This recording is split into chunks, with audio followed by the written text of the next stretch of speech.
If you are here to present on an item today and have a presentation, please go to the podium to ensure that your presentation has been received.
Please take your seats. The meeting is about to begin.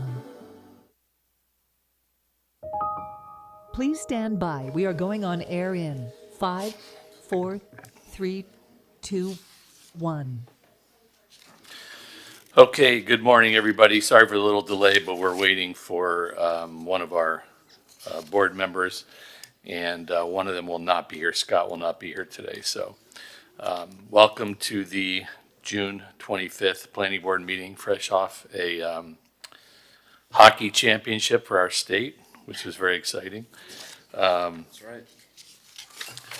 We will start, if I could get a motion to approve the minutes from the last meeting. Motion to approve. Okay, and Melissa was seconded. Okay. All in favor? Anyone opposed? Okay.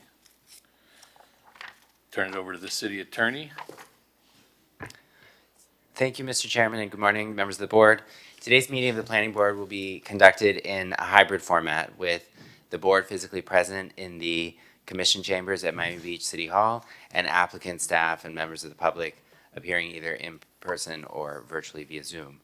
To participate virtually, the public may dial 1-877-853-5257 and enter the webinar ID, which is 861-4342-6327#, or log into the Zoom app and enter the webinar ID, which again is 861-4342-6327. Anyone wishing to speak on an item must click the raise hand icon in the Zoom app or dial 9 if they're participating by phone. If you're appearing on behalf of a business, a corporation, or another person, you need to register as a lobbyist with the city clerk's office. If you haven't registered yet, you should register before you speak to the board.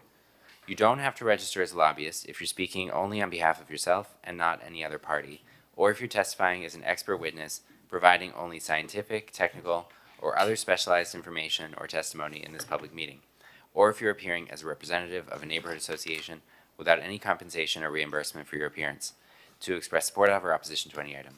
Expert witnesses and representatives of neighborhood associations shall, prior to appearing, disclose in writing to the city clerk their name, address, and the principal on whose behalf they are communicating. If you're an architect, attorney, or employee representing an applicant or an objector, you must register as a lobbyist. These rules apply whether you're appearing in favor of or against an item, or encouraging or arguing against its passage, defeat, modification, or continuance. And lastly, I'd like to swear in any members of the public or staff who will be testifying today. Please raise your right hands. Do you swear or affirm that the testimony you'll give in this proceeding is the truth, the whole truth, and nothing but the truth? Thank you. Thank you very much. Okay, we're going to start with the request for continuance and withdrawals. The first is Planning Board File 24-0650, Development Regulations Creating the Normandy Isle Overlay District. Motion to approve. Actually, we can take the first two items are companion items, Okay, which is again PB 24-0650, the development regulations creating the Normandy Isles Overlay District. This is land development regulations, and then we have a comp plan amendment, which is related to this, which is PB 24-0651. And before entertaining a motion, we should take any public comment on the request for continuance. okay. Anyone here to speak on this request for continuance? Anybody on Zoom? There's nobody on Zoom with their hand raised. Okay, we'll close the public hearing. Anything else from the staff? No. Okay, Motion to approve the continuance. Second it. okay. All in favor? Well, just before we Sure. do that, can we hear from the applicant why they're requesting a continuance or withdrawal in this case? Hey, good afternoon, Nick, or good morning. Nicholas Rodriguez on behalf of the applicant. We had a community meeting recently, and we got a lot of feedback. So we're going back to the drawing board to see if we can rework the project to address some of the concerns that were raised. Unfortunately, we just don't have enough time between that meeting and now to kind of work those solutions out. So we're back to the drawing board right now. Mr. Chair, Sure. are you going to be making this a Live Local project? Right now, we're still working on this project. We're not withdrawing it and doing a Live Local project yet, but it's an option on the table, but we're still working on this version of it. There's also an approved DRB project with workforce housing in it. The developer may proceed to just build the project he has approved. So we're kind of weighing options right now. We're seeing what we can do with the current design, but we're not And sure. this site does have a lot of options. They also have a current approval Right. for paddle courts on the site, and they'll be constructing that in the interim, so the site will be used in the meantime until until the property owner decides what he wants on the property permanently. Thank you. Through the chair, is there a time or date certain that is required for continuance? No, well, yes. So we have to continue this, the applicant's requesting to the September The meeting. September, right. So that'd be a date certain of September 30th. Okay. And did everybody, Yeah, okay, so all in favor? Aye. Aye. Anyone opposed? All right, that's on the first. Can Thank we you. do them together? Or we have to do them we've each? done them both together, so both are continued to the Okay, July great. 30th meeting. All right. I'm sorry, September September. 30th. Okay, the next on the item on the agenda is a progress report, Planning Board File 210442, 743 Washington Avenue. I think the staff handed out the report on that. Yeah, so this was something that was sent out to the board members after the packages were sent to you guys, and I did pass out a hard copy of the staff report. Again, this is PB 21-0442. This is a progress report for 743 Washington Avenue. And so in terms of the history of this, back on December 16th, 2008, the CUP was granted for a neighborhood impact establishment subject property. On August 23rd of 2011, a modification was issued to operate only as an entertainment establishment without food service, and this was last before the board on July 27th of 2021 for a change of operator. Now, in terms of the history of the current application today for progress report, Planning Department sent a cure letter to the applicant on May 29th, 2024, due to violations and warnings that have been issued, including without obtaining a certificate of appropriateness, and for the operation of the establishment contrary to the requirements of the CUP. These violations are noted on page 2 of the staff report. Now, in addition to the violations included in our staff report, I did pass out a sheet that includes the violations noted here in addition to 3 additional violations that were issued in June. This includes not having an operational valet, having a promoted event without providing the required info to the police department, and a violation related to sanitation. Now, staff does recommend that the board hear testimony from the applicant and the public. And our printed report indicated we're recommending a continuance to the July 30th meeting.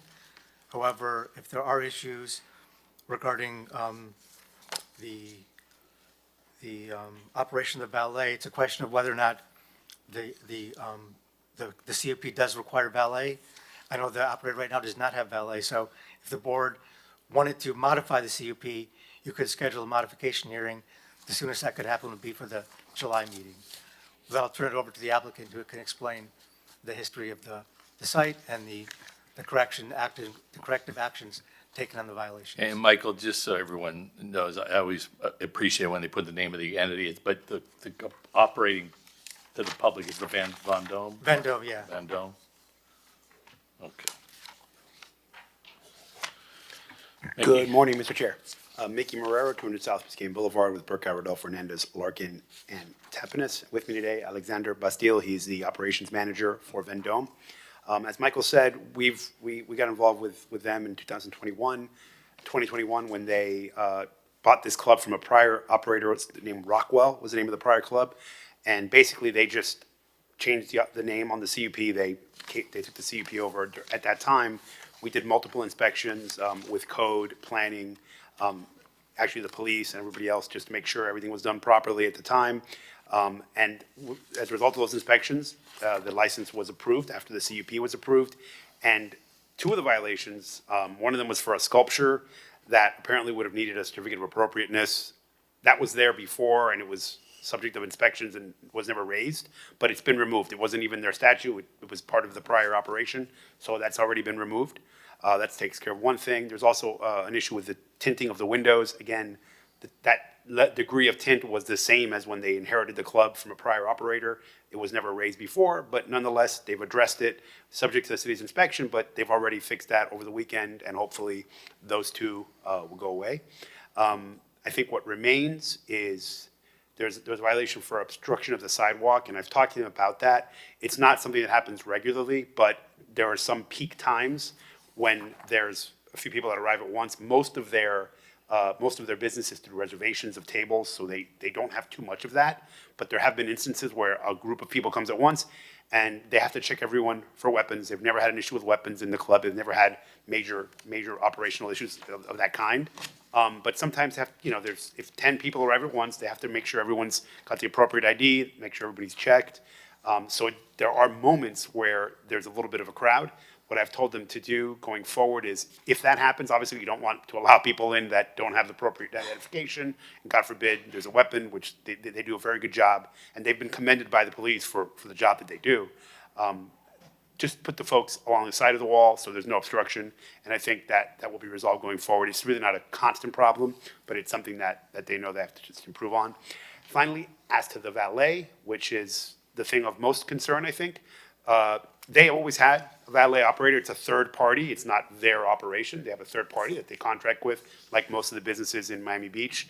For whatever reason, while we were receiving all these violations, they received notice that the third-party valet operator was no longer able to service them. It came as a surprise. Since then, they've been working very hard, and I've actually been assisting their team to try and find a new valet operator.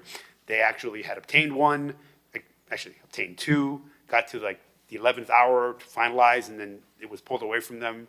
It's unclear to us why. They had even paid for one of them, but we believe there's one valet operator that says that they'll have availability beginning July 1st, which is in a week. So we think the valet will be resolved, very soon. It's not that they have an illegal valet, they just don't have valet at the moment because the operator that they were using for years was no longer available. So that'll be resolved. As Michael said, if we come back on July 30th, I hope to be able to report to you that the valet situation will be resolved. Again, not something they created, it was taken away from them, and they certainly want to provide valet for their customers, so it should be resolved. And then one other thing that Michael mentioned, there was a violation for not notifying the police when you're a nightclub and you have a guest performer coming in, you're supposed to notify the police. They do that religiously. This one appears to be a misunderstanding. I did appeal it only because we have a contract, and the contract's time of signature is right before they notified him. There was virtually minutes between, so I don't know where the confusion was, but I did speak to code, and they said it came from the police. Maybe it was a misunderstanding. We've appealed that one, but the rest of them we're complying with. Again, we only appealed it because we have proof that it was notified on time. But good news is, these are not, as far as I can tell, violations that are impacting the community. They haven't had noise issues. These are all kind of things. I think what happened was there was an incident at another nightclub, so sometimes the city, which, you know, they have good reason to do, wanted to check that all the nightclubs are operating and everything's being followed with the CUPs. So we've addressed all the issues, and we're happy to come back in July 30th and show you that we've cleaned out the other items. And Mr. Bastille's here. If you have any questions for us, we're happy to answer them. Okay, thank you. Anyone in chambers to speak on this item? No one? Anyone on Zoom? There's nobody on Zoom. Okay, we'll close the public hearing. Board, Matthew, any questions?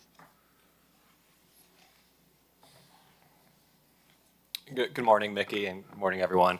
I don't have any questions, but I just want to share with my colleagues on here, you know, the number of violations, you know, certainly is a concern, right? I know there's different severity of these, but, you know, I'm not sure where we want to go with this, and I'm the first one to speak, and maybe we'll have a dialogue on this. The queuing is probably, I think, from my perspective, the number one concern. Mr. Moreo, he kind of touched on it, but there was an unfortunate incident further up Washington Avenue. And I do have concerns, you know, queuing for nightclubs. You know, people sometimes might arrive intoxicated or under the influence of other substances. And, you know, it's Florida, so there's lots of firearms everywhere. I know security is number one concern, but I do have a lot of concerns with any sort of queuing on the public right of way. And I believe this is the building that has the pylon, and there's a small interior courtyard. So perhaps that is something that could be also looked at to be used so that we're not out on the sidewalk and creating any sort of possible instances of violence. Thank you. Understood. Yeah, and like I said, one of the things that I mentioned weapons and I mentioned IDs. They also check if someone is arriving intoxicated. They ask those folks to leave. They're on the right of way, so they can't force them. You know, they do everything they can. And again, by the way, I know you closed the public hearing. Troy's here from the Washington Avenue bid. He was going to speak on this. If you can give him a second, he just walked in as you were closing it. Okay. But I think what we've been told, and we brought day one, because I'm aware that sometimes nightclubs have issues. Troy and I brought him in, and I brought the police in. And we met with our whole operations team to go over all the things they could do to make sure that they don't have problems. And in follow-up conversations with those folks, I've been told that this club is one of the ones that has been doing the best job of keeping security under control. And I'll let you speak. Yeah, hi, I'm sorry for the slight delay. Troy Wright, Director, Washington Avenue Business Improvement District. You know, out of all of the establishments on Washington Avenue, especially that provide night entertainment, I would have to say by far and away that they are the best. They do an incredible job of making sure, number one, that people are safe. And I think equal to that, they make sure that people have a great time, regardless if they are locals, if they are tourists, wherever they're coming from. And as you mentioned, you know, what I typically do when a new establishment comes and arrives on Washington Avenue, I contact the police and I set up a meeting with the police, with the vendor. At times, you know, some vendors, they meet kicking and scratching, but I would have to say out of all of the venues that I've met with, and I mean out of all of them, Vendome has done an incredible job. They embrace the police department, they embrace whomever, whatever they need to do to make sure that they run a tight ship. I know they have lines sometime outside, but that's a good problem to have. If you have people showing up to your establishment, and especially on Washington Avenue.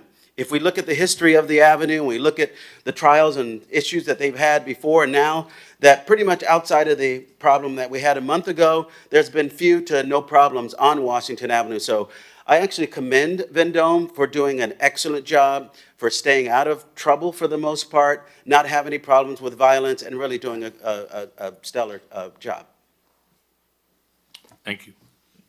I'm with Matthew on this one that, and Mickey and I spoke about the queuing and, the other violations, obviously they seem to be violations, but they don't seem to be, intentional or flagrant violations. So, obviously if we're addressing them, fixing them, I appreciate that because we always, on the planning board in the last several years I've been here, we appreciate when, businesses come forward, they say, our bad, we're fixing it and we're moving forward. You're not going to see us again. Great. The only issue I guess I see, lingering in the future is the queuing. And I guess, I don't know, obviously, it seems like we'll come back. But, when you have a concert, like a 50 Cent concert, or concert, show or performance, whatever, how do you actually avoid queuing on the sidewalk? And so, we can talk about it next month, but, I'm just saying, I know that there's the issue of you need to check IDs. I know there's the issue of you need to search for weapons.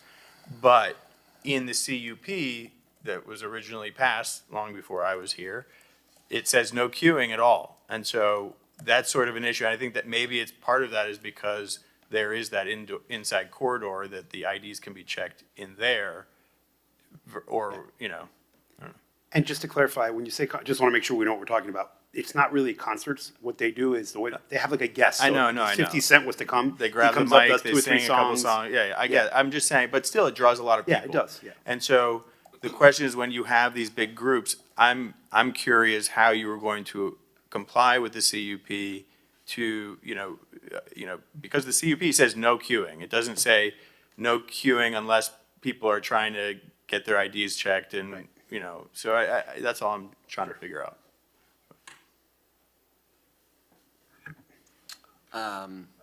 I've driven, up and down Washington Avenue, so I've kind of experienced the queuing.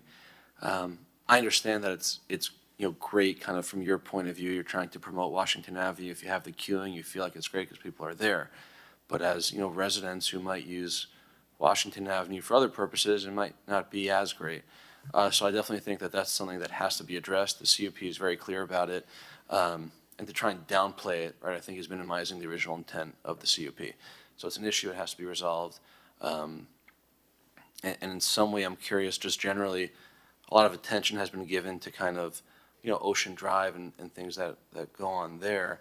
Does Washington Avenue experience the same things? Like, do they have the police reports or incidents that kind of you see sprouting up throughout the city? Or I guess, how does that work based on the different operators and operations? We're nothing like Ocean Drive. That's what I'm I asking mean, you to kind of. absolutely nothing. I mean, if you notice, if you look at the police reports or anything else. Troy, we need your mic on. Test. Uh-oh. There we go, my fault. No, you're on. Yeah, I have no problem repeating that. We are nothing like Ocean Drive. We don't have the problems. We do not have the issues. We do not have the violence. There aren't the number of arrests. I mean, it's night and day. So we don't have those same issues. As far as the queuing goes, and unfortunately, if it typically happens, it does happen a little later. But I think they do a good job of getting through as fast as possible. And that's mainly because they do check people. They want to make sure the venue is safe. And just to add one point, because I know it's really seems like the only issue. There is a vestibule. They use it. It's real, and that's where people queue, and that's if, the amount of people come at a normal rate, that's what they would use. It's just on the instances where it's a lot at once, and they just don't want to be quick about not looking at IDs without being careful. So I've said when that happens, to the extent that you can, obviously don't let people in underage and don't let people in with weapons, but have it happen against a wall so it's not blocking the sidewalk, and then move them as quickly as you can. Now that it's been raised, it's going to become a point of emphasis, and I think you'll see that going forward won't be an issue. I mean, maybe this is a question for staff. Was there because I know that there are venues on Washington Avenue that do allow queuing, outdoors or outside, and so and on other streets as well. And so, was there something about this particular establishment or property or block that queuing, just I guess I'm saying, why is this in this, prohibited in the CUP? I think probably part of it is because the operation changed over time. Initially, this was more of a food and entertainment establishment, and then it's been modified. So I think maybe queuing wasn't an issue. when this first came before the planning board and there was no plan for queuing. I think if the applicant wanted to explore the idea of having queuing on certain occasions, then the board could schedule a modification hearing and review that and have the applicant submit a queuing plan to see how that would work. And if appropriate, the board could modify, the CUP. Because I mean, personally, I think that would be the better, as opposed to in good faith violating your CUP every weekend when you have one of these performances. I think the better thing is to have that discussion with the neighborhood. Maybe, I mean, it's a 700 block, so you're kind of going closer to neighbor, apartment buildings on the other side of Washington. But so I think it's a better thing to have the conversation with neighbors. I mean, maybe my fellow board members disagree, but, if you are going to be queuing, even if it is for a few minutes, let's talk about the plan for that as opposed to, because maybe just, I don't know that this establishment well enough to know whether this fits, but we want the businesses to succeed. And so, and we don't want these violations piling up. If you're saying the only way to fully check IDs and to fully, check for weapons and maintain security is to have some buildup on the outside. I'm not saying having crazy, lines, but if you're saying that the only way to do this in a safe and responsible way is to have some buildup, then let's at least organize it, get it under control, and have a plan for it, as opposed to we're doing the best we can. Does that make, that's my thought. Yeah. Staff, I have a question. Is there any limit to how many promotional events an entity can have? Is it just their? Doesn't, I don't think the code states that. Okay, because to me, the problem is the promotional events are where you're gonna have problems. And I think I was on the planning board when this original CUP, and if I remember, it was proposed as like a VIP table, indoor, space. And I think what's happening is it's becoming more, I know you say it's not concerts, but these promotional events, that's where you get the mob scene. And I actually walked by one. The other thing I was gonna say is, the queue, when I saw it, the vestibule was not being used. They had it roped off, and the security was all hanging out in there, and all the people were out on the sidewalk. So I'm not so sure they're properly using the vestibule, and that should be rectified. And the third thing, you said that they inherited some of these issues. Has there been a change of ownership? Can you kind of take me? Right. How long has the current owner-operator been there? 2021. So there's been no change of ownership in 2021? Correct. Okay, It was, but prior to 2021, it was called Rockwell, right. and Rockwell sold it to these gentlemen. Right, operated okay, business. I thought I heard there were new partners or owners in the I mean, last, there recently. may be, it's been the same majority group. I've been dealing with the same folks. All right, because if there is, they have to Right, but report that to the staff. Correct, and- but it hasn't, if there's one minor partner or something, but the primary ownership is all the same. Okay, all right, so those would be my issues, is the number of promoted events, proper use of the vestibule, and, if there is any type of change of operator ownership, make sure that gets reported to the city. I got a question for Troy. Troy, maybe you can answer this. Some of the other businesses on Washington who have CUP for queuing, how do they organize it? Pretty much the same way. The only group that has maybe something that's competitive to that would be M2. And I think that they operate the same way as Vendome. They get them in as soon as possible, but it's always a matter of safety. And they have a vestibule similar to that, but maybe not as large, but they just try to get people in as fast as possible. But I think the issue is sometime, if a group of people show up at the same time, you try to get them through as fast as possible, but if you have 2 or 3, you still have to check them. Just a suggestion, I don't know if that's even possible on a budget-wise, but maybe increasing security on the nights that you're going to be attracting a bigger crowd, so you have more people checking people in. Yeah, I don't think that the security is the issue. I think that Vendome has plenty of security in addition to the other clubs. It's just sometimes just timing and the efficiency of the clubs to get people through as fast as possible. And again, I think for the most part, everyone does a pretty good job. But when you're checking people in, it's the security that's checking people into doormans or whoever is going through checking for arms and ID. And again, just trying to help you succeed in that. Maybe when you're going to have a big event with a big crowd rush, is just to have more staff helping the flow of people coming in. because everyone wants to see you guys do well, and so you're gonna be back here for the progress report, and you just wanna make sure that all of those have been addressed, so you gotta. And what I'd say is we all went at different times. I mean, I don't think, we didn't coordinate any visits and we all experienced the same thing, so it must just be a constant.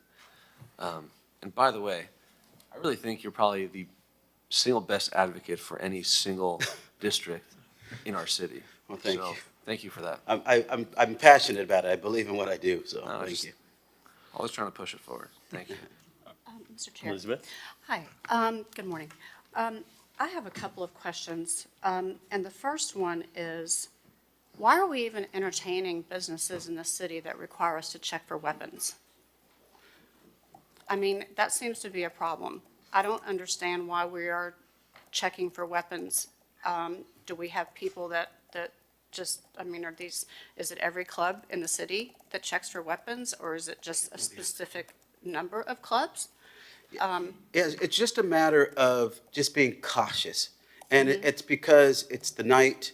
It doesn't matter if it's anywhere within the city. It could be at a retail store. If they had a significant number of people, Do I you know think of any that, retail stores that require checking for weapons? well, there are not, but I'm saying, but because of the history of America, the history of clubs, the history of any environment that attracts a certain number of people, I think it's just a matter of safety.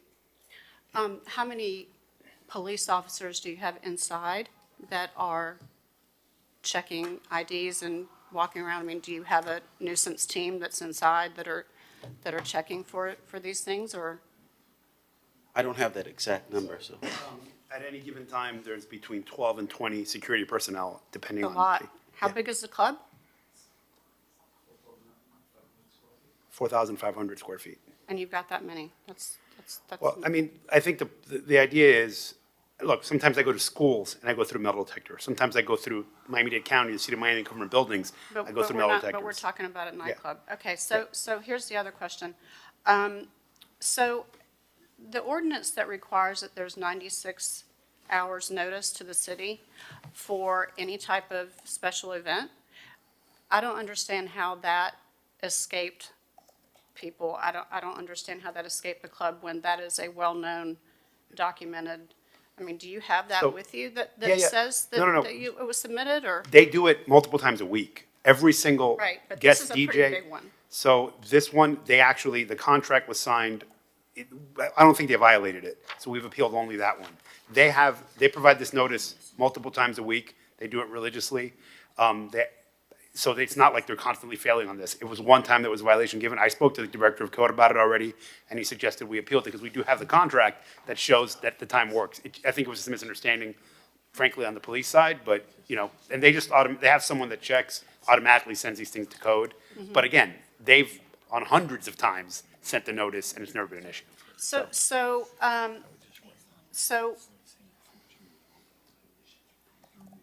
let me ask staff, what would you recommend, or what would eliminate the queuing? What I would recommend is that, since the queuing has been brought up, if the applicant wants to explore the idea, there's a couple options. If the applicant wants to explore the idea of queuing, come back to the planning board with a concept plan or a plan for queuing for the board to review next month, or else have a plan to show how you're going to ensure that you're not going to have queuing and efforts to enforce that, and then have the board set a modification hearing for September if the board is inclined to approve queuing at certain times, as well as the board could limit the number of promoted events. So I'm comfortable, just to respond to his suggestion, I'm comfortable with the idea of coming back, because it may be that, with some minor changes, we can get it going without modification. But I hear Mr. Frieden and some of the others mention that maybe, in good faith, we modify it to make it a little more clear as to what goes on. But maybe we don't need to modify it. So I think coming back in July, we can discuss internally, find out if there's a better way to deal with the queuing, and that's it. And are the window tintings going to be removed? It's already been done. They're already done? And the sculpture, there's two things, again, there was multiple inspections with those things there, they weren't raised. Okay. Back in 2021, we fixed them right away, so, they haven't been inspected yet, but they've been addressed. Do you happen to know how many times there have been police calls for service to this location? I'm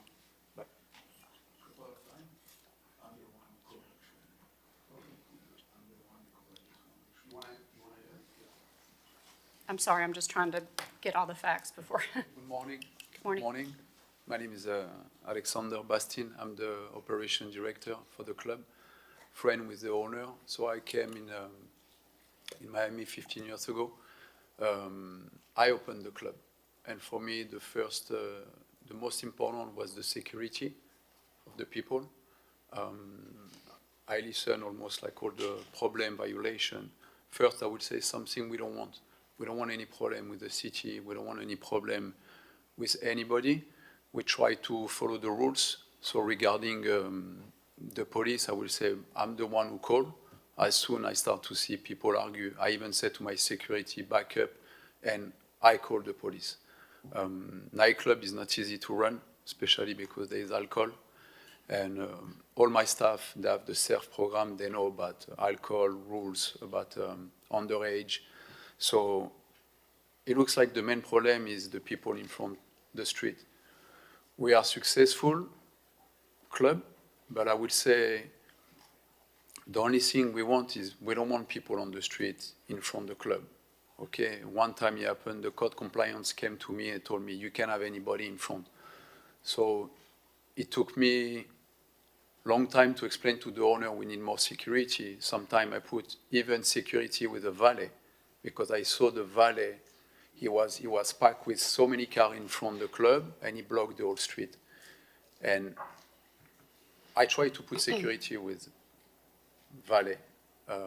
I tried to explain to the people, don't stay in front of the club and just go on the side. And it takes time to check people. We can do fast. It's easy for me to say, let's go, just go on, just go in. But weapon in US, I'm from France. I know weapon here is like to have a basketball, or like, so it's true. It's we have to deal with this. I'm not.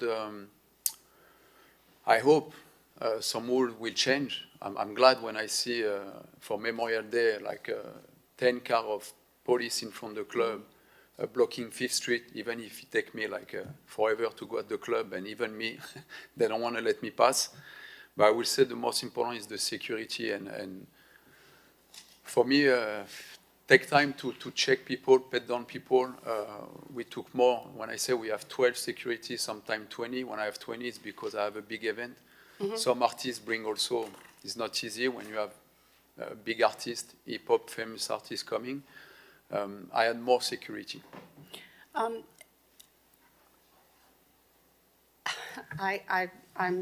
would like to ask the board if you would be amenable to having to, at the next meeting, that we have the police present so that they could give us an accounting of how many times they've been called for service.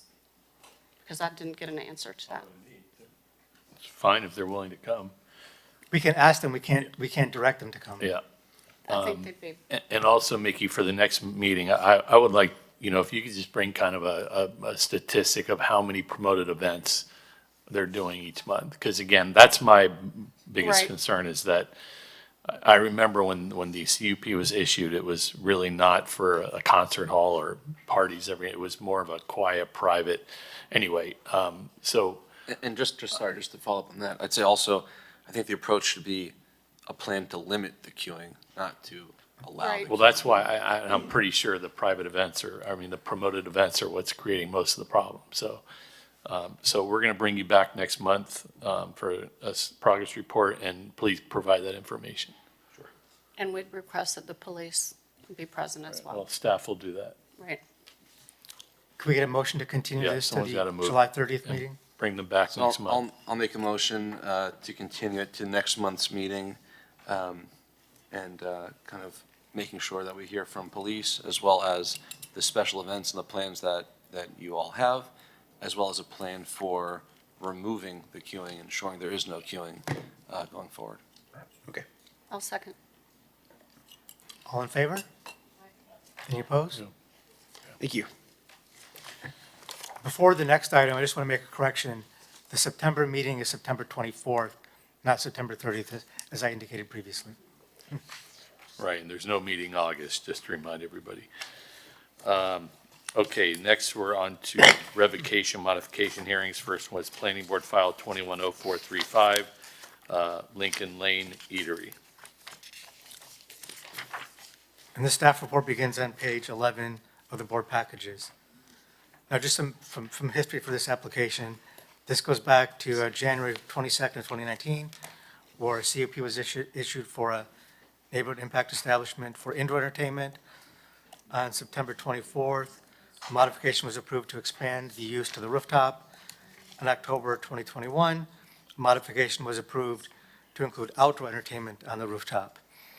Now, the history of the current modification revocation hearing started back on April 25th of 2023, where the board actually suspended outdoor entertainment on the rooftop terrace and continued the modification hearing repeatedly for several months. The last time this was heard was March 26th of this year, where the planning board reinstated the outdoor entertainment with the requirement that the speakers be located below the rooftop parapet. At that time, a new owner operator presented themselves to the board, and since the March meeting, as noted in our staff report, there have been no new complaints or violations since the new operator has taken over. As such, we are recommending that the board suspend further progress reports at this time. I'll turn it over to the applicant, who can come up and speak, and she has provided me with some photographs showing the speakers being relocated. I'm going to pass those out now.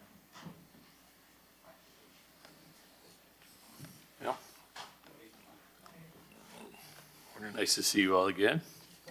Hello, morning.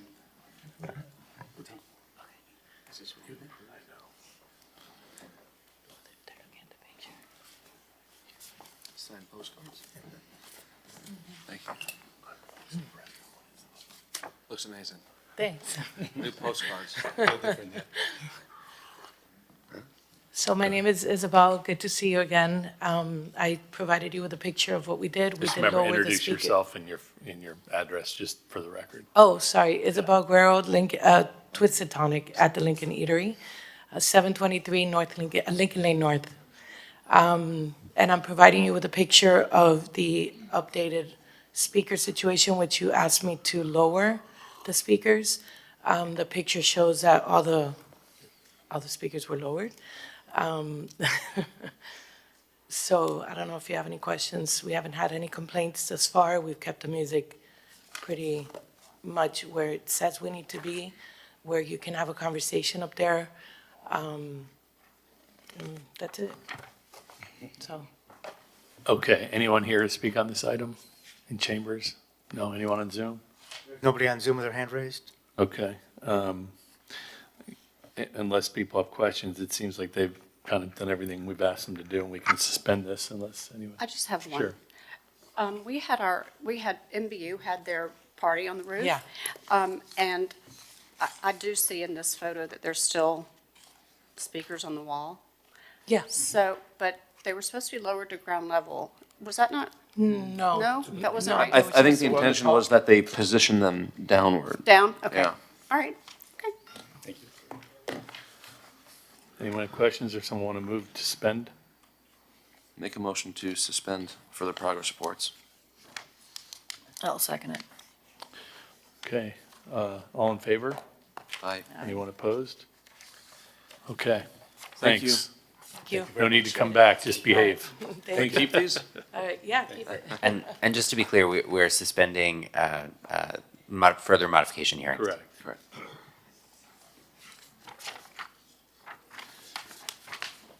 Okay. Next is another revocation modification hearing for Planning Board File 240678, the Mondrian Hotel. And the staff report begins on page 43 of the board packages. This is Planning Board File number 24-0678 for 1100 West Avenue, Mondrian Hotel. This is a public hearing to consider a revocation, modification, or imposition of additional or supplemental conditions to a previously issued CUP for a neighborhood impact establishment. Now, this applicant appeared before the board on April 25th of this year. for a scheduled progress report, and the board at the time scheduled the revocation modification hearing for a date certain of today due to noise complaints. No, in our staff report, we indicated what we feel are some vagrant violations of the CUP. This includes on April 6th of this year, a violation was issued for having a live band without a special events permit, and condition 7J of the CUP prohibits the use of percussion instruments which are part of the live band. Further, on April 27th of this year, a violation was issued for the presence of a DJ on the exterior of the property. A DJ is only allowed as part of a special event permit, and a search of city records indicated that there was no approved special event permit for the property on that date. Now, we did note that both these cases have been appealed to the special magistrate, which are scheduled to be heard on July 3rd and July 18th. Now, considering these appeals, staff is recommending that the applicant hear from the applicant and the public and continue the modification hearing to the July 30th meeting. I'll turn it over to Mr. James Rao. Good morning, Mr. Chair, honorable board members, staff, board attorney. James Rao with Greenspoon Martyr, offices at 600 Brickell Avenue, here with my associate Adrian Noto. Also with us today are representatives of hotel ownership, Mr. Galbert, and other representatives, together with Bree Bird, the general manager of the hotel. I'd just like to provide you very briefly with a report on what's happened since we last were before the board, and also some legal issues that I need to put on the record since this is a quasi-judicial hearing. At the outset, I just want to note, which I'm sure you see, this CUP was issued in 2008 and has never had an involuntary modification. So over all that time, there's never been an enforcement proceeding where a modification was forced. And we think that that record speaks for something. Since the last progress report, the hotel took decisive action, engaged a sound consultant to certify that the current sound system complies with the CUP, including various sound mitigation measures like control of certain zones, access only to senior management. And that report has been distributed to you. It's fairly short, but I wanted to note that that is an expert report. Not only has that consultant testified before this board many times, but has also been an expert in court proceedings representing clients like F1. So it's a short report, but there's a lot of expertise in that report, certifying the sound system is compliant with the CUP and is consistent with the requirements of other CUPs. Hotel ownership also met with residents to hear their concerns and attempt to directly address those concerns and find a way for a cooperative way to accommodate them. Most importantly, there have been no violations since the two that were identified in the staff report from April. There hasn't even been a noise complaint, invalid or otherwise, for the last 5 weeks. So I would suggest to you that your efforts worked, the procedure worked, the system worked, and that you don't need to continue this given the fact that the hotel is in compliance. With regard to a few legal issues, and again, I have to put these on the record, proceeding with any modification or revocation today would violate the hotel's due process rights, resulting in a deprivation of property rights. Why is that? No, I'm just curious. I've never heard that before. Under your city code, your enforcement procedure requires applicants to be provided with notice and an opportunity to cure before you set a modification revocation hearing. And some of this we spoke about at the last progress report, but there were no noise about, if you recall at the last progress report where you set this meeting, there were no noise violations or valid complaints for late night noise. And as a result, there was no basis in law or fact to set this modification revocation hearing. Now, I understand the staff has requested that you continue this matter, and I understand why, because the 2 violations that were issued after that Are under appeal. are under appeal before the special master who has sole jurisdiction. But I don't think you need to get there, and I'll tell you why. Because even if they were valid, with the hotel being provided with a cure letter, a second cure letter, which provides a 15-day cure period, it was cured. There were no violations whatsoever after that second cure letter. So as a result, there's no real enforcement mechanism to have a hearing today. Lastly, I'll end with state law on the Florida statute also requires the name and address of complainants prior to any enforcement proceeding. We haven't seen that. And I would ask to reserve a few minutes for rebuttal. I'd like to also, I believe Mr. Galbert will say a few words, and then I'd like to have the hotel's general manager give a short report explaining her interactions with the adjacent condominium associations who have been both cooperative and appreciative, including signing off on special events permits for the hotel since this process started. Is the manager here? Yes, she's here. Oh, okay. Before that, any response to the fact that due process has been denied? Has everything been followed procedurally properly by the staff? So the original progress report was scheduled based on the first and Michael would be more specific than me, but the initial violations. When the 2 violations were issued in April, the planning department sent a new notice and cure letter to the applicant. I think if the board wanted to consider scheduling a modification or revocation, I know we're here on a modification or revocation hearing, but if you wanted to consider modification or revocation based on the 2 April violations, then I would recommend that you make that decision today to set that hearing at a subsequent date. All right, so but sitting here today, hearing this motion, the staff in the city has done procedurally what it's supposed to do? Yes. Okay, all right. But at the same time, it sounds like the city attorney's conceding that you can't take action today on those 2 violations. And again, if you go back to the record, there were no late-night noise complaints. which was Yeah, I what the just, alleged listen, when violation you say CUP where was. you're being deprived of due process, I need to make sure that that's inaccurate or accurate and how we rectify, because I don't want you to be denied due process. No, of That's all. course, and that's. So I just wanted And I that believe we are, clarification from if him. you were to take that action. Yeah, today. the rest is factual that we'll have to figure out.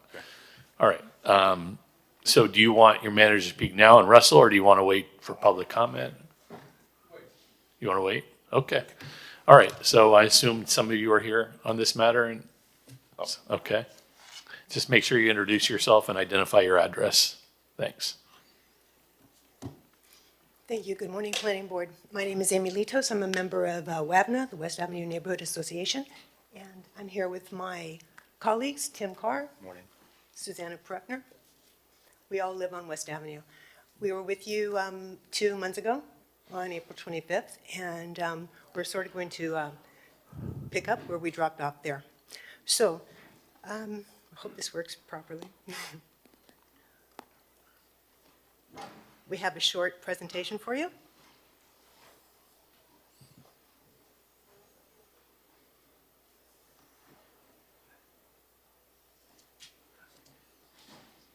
PJ?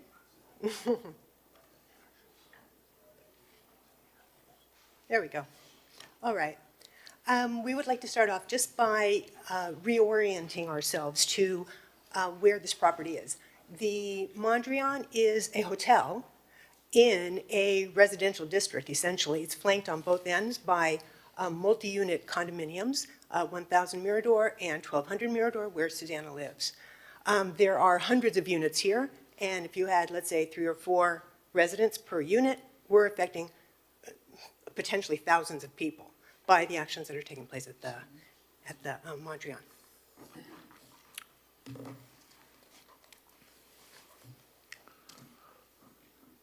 Here we go. So we'd like to replay one of the videos we played last time, hopefully with audio. PJ, can you help me on the audio?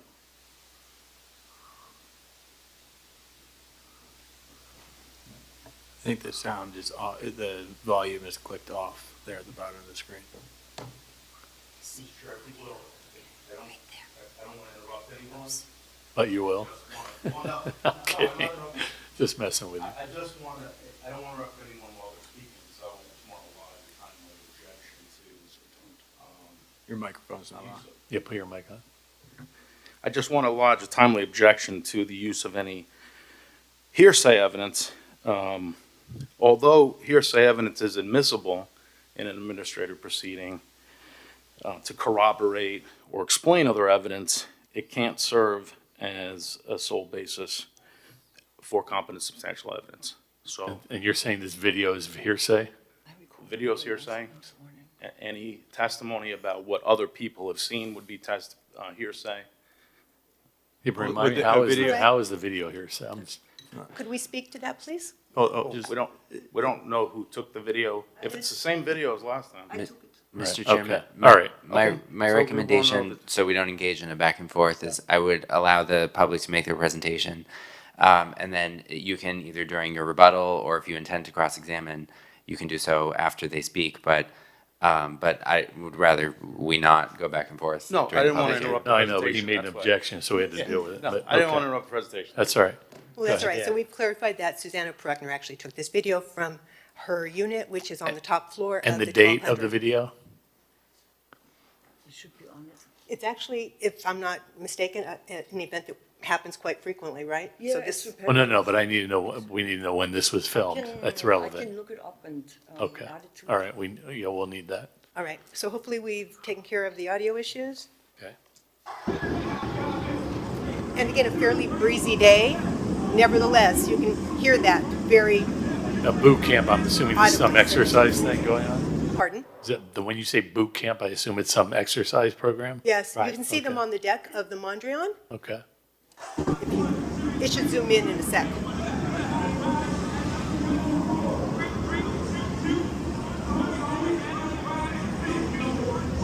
It goes on for hours. Kind And of it just goes hear a on for loud hours. trainer, it sounds That's like. loud. Okay. All right. So 2 days after we appeared before you in April, when we were assured that none of this happens, something happened again. This short video we'll play here happened again just 2 days after we saw you, and it was something which was actually validating what we had stated 2 days earlier to you, which is that these events take place without special event permits All right, so oftentimes. it's your sworn testimony that this was taken 2 days after the last planning board meeting? Again, Because the our date of these videographer- videos is very important. Okay. So we'll play this for you.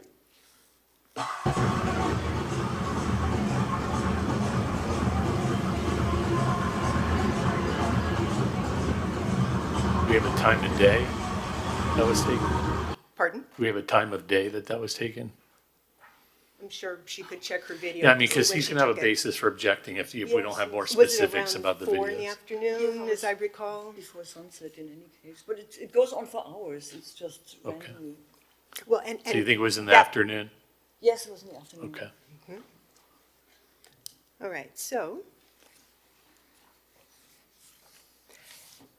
On that day, I believe Susanna called code, but apparently others called code as well.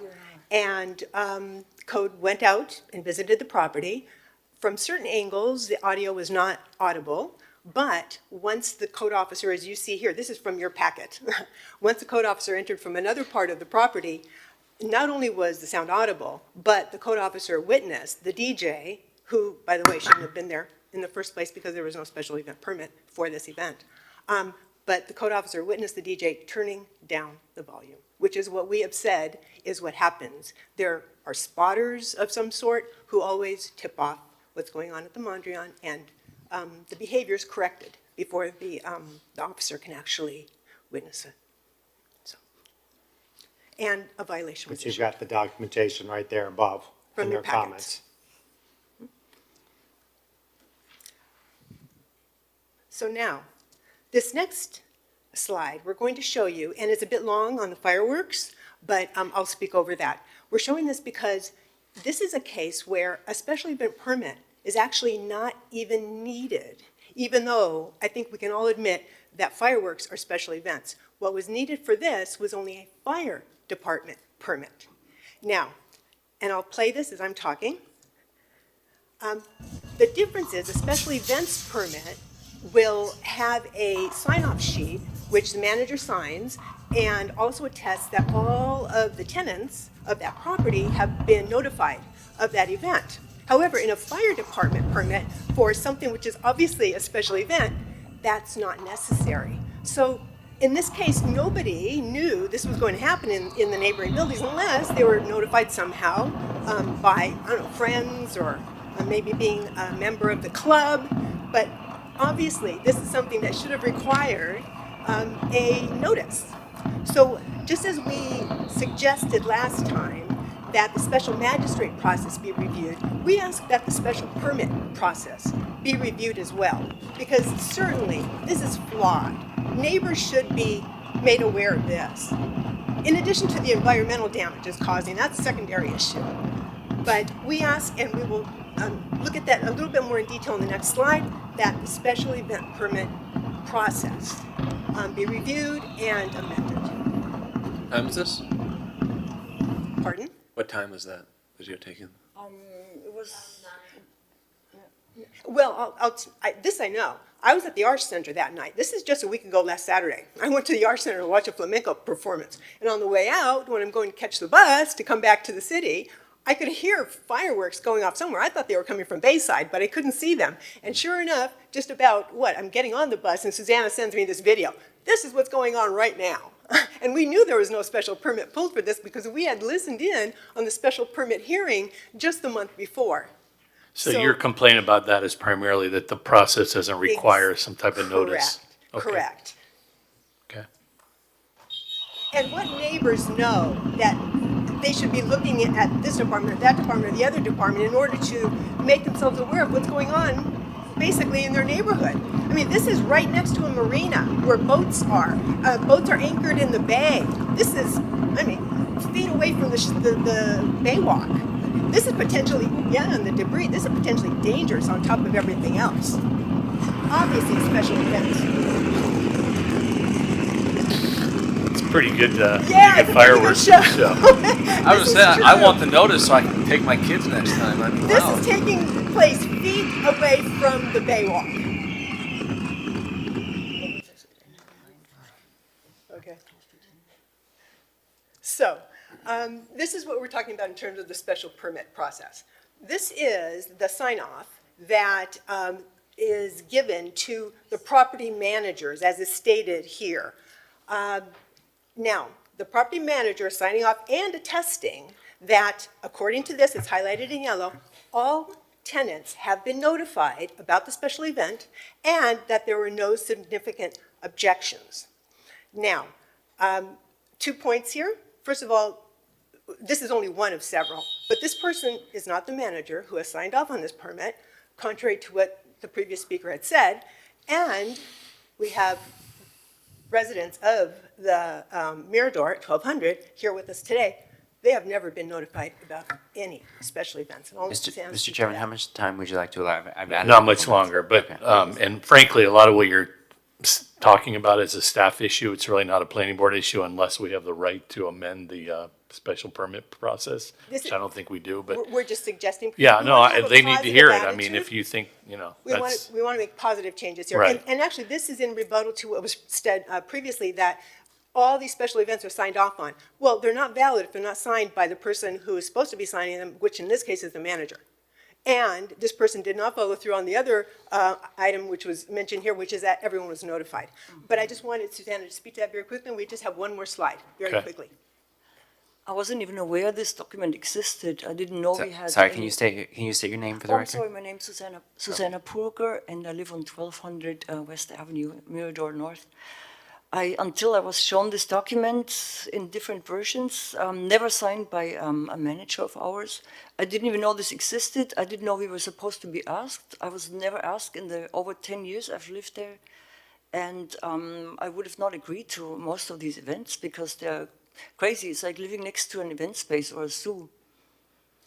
And this is definitely not true. So none of us has been asked. All right, thank you. And one more slide, please.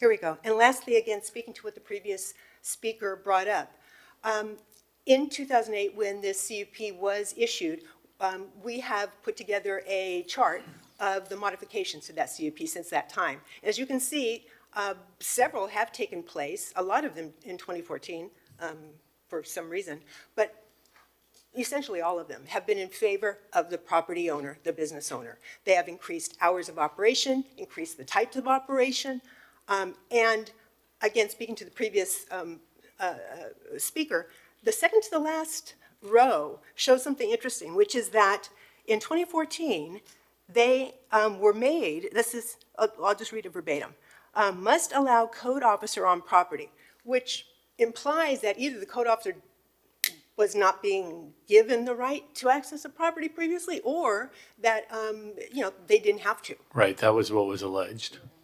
So in any case, it's there. That was changed in 2014. So if Tim Carr could speak briefly on this. Hi, Hey, everyone. just don't be Again, redundant. Tim Carr, just to bring it home. So again, this is really important because, again, this is a residential neighborhood, and out of good faith and not as an act to check the box, we met, the WABNA board with Commissioner Suarez, with the management and the lawyer of the Mondrian. And what came out of that? 2 more violations and ongoing. So again, we're not seeing good faith activity. So we're really kind of counting on the planning board to help us with the CUP process to kind of pull it back, make them more accountable and more responsible for local residents than what their current business model is. So we appreciate your help and All right. support on this. Thank you. Thanks for the presentation. Anybody else in chambers speak on this? Sir?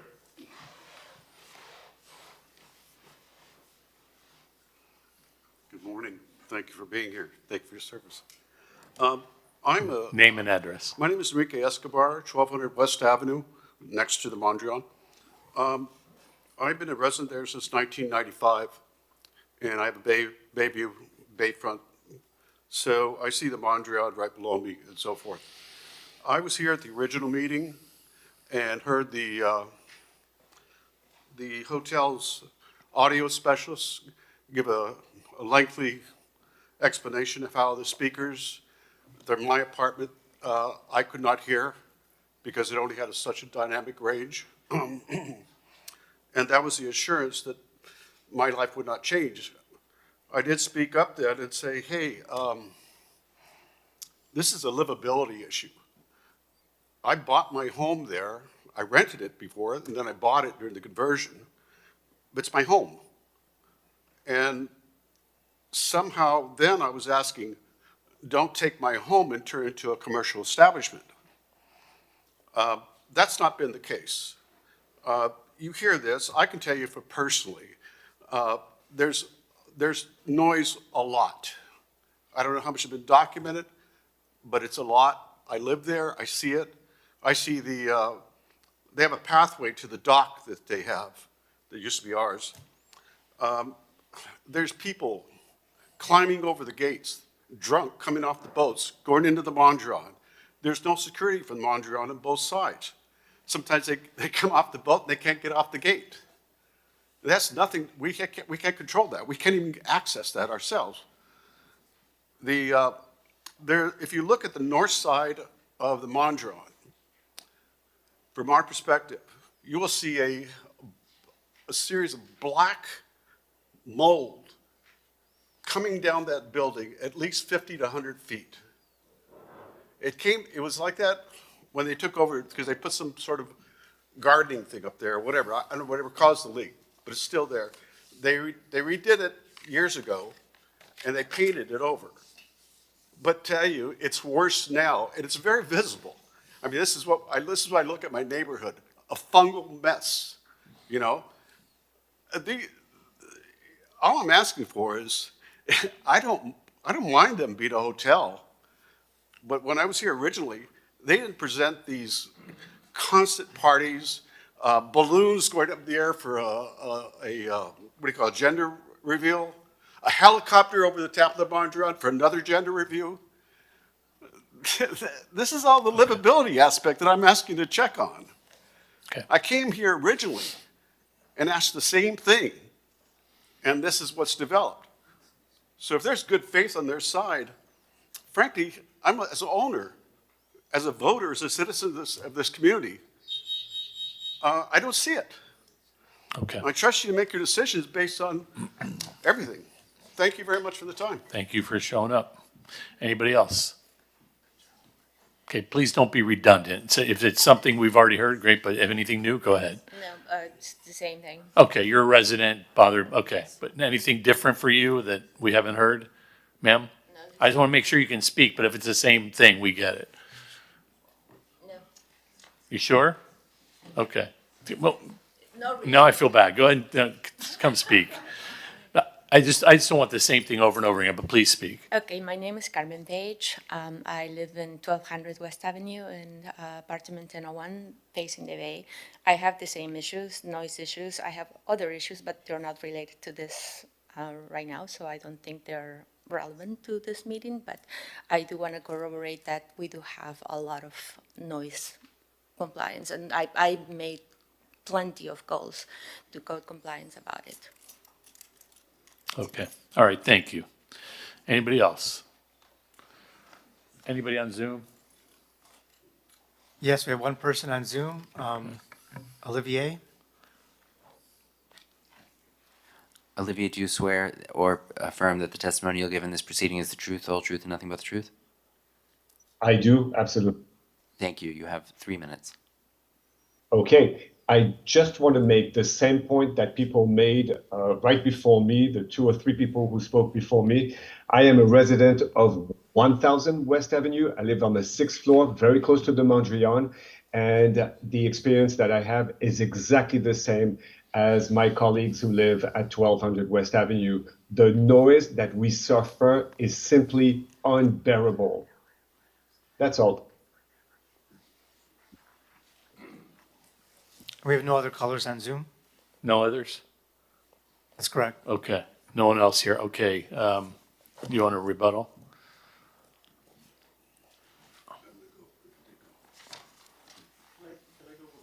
Thank you, Mr. Chair. Of course, Russell. Can I just say a few words before? Yes, please introduce yourself, Thank even though you're renowned in Miami Beach. No, I don't know about that, but my name is Russell Galbert, and I am a principal at the hotel. First of all, welcome everybody to the planning board. It's an extremely important board. Your services does not go unrecognized. It's not an easy job. It's almost like a weighing scale and of what's right for our community. And at the end of the day, it's really about what's right for our community. I've been a principal since 2018 or 2019 of the Mondrian Hotel. It is an incredible asset that we have on West Avenue. And I think the record clerk and Michael have sent you some of the emails, 5, 10, 15 emails from residents around this community. These 3 residents have come here today and complained. Amy and Tim I have to discount because they speak in opposition to every single project that I've ever had on Miami Beach. So it's not because I don't like them. It's I'm not here to be bashed today. Don't interrupt. So please Sir, take it don't off the interrupt. record. Sir, don't interrupt. Let him Right. speak.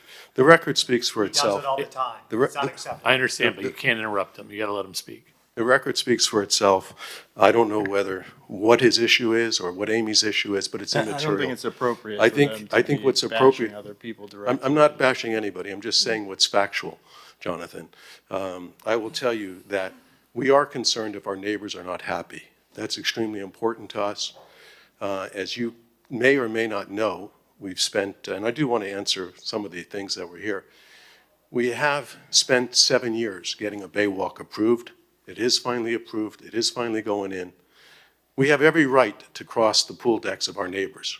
We own those decks. We own where we walk, okay? We are respectful to our neighbors at all times. We've never gone out of our way to make noise or anything else, and I apologize to them profusely. But I have to show you how ridiculous the presentation was.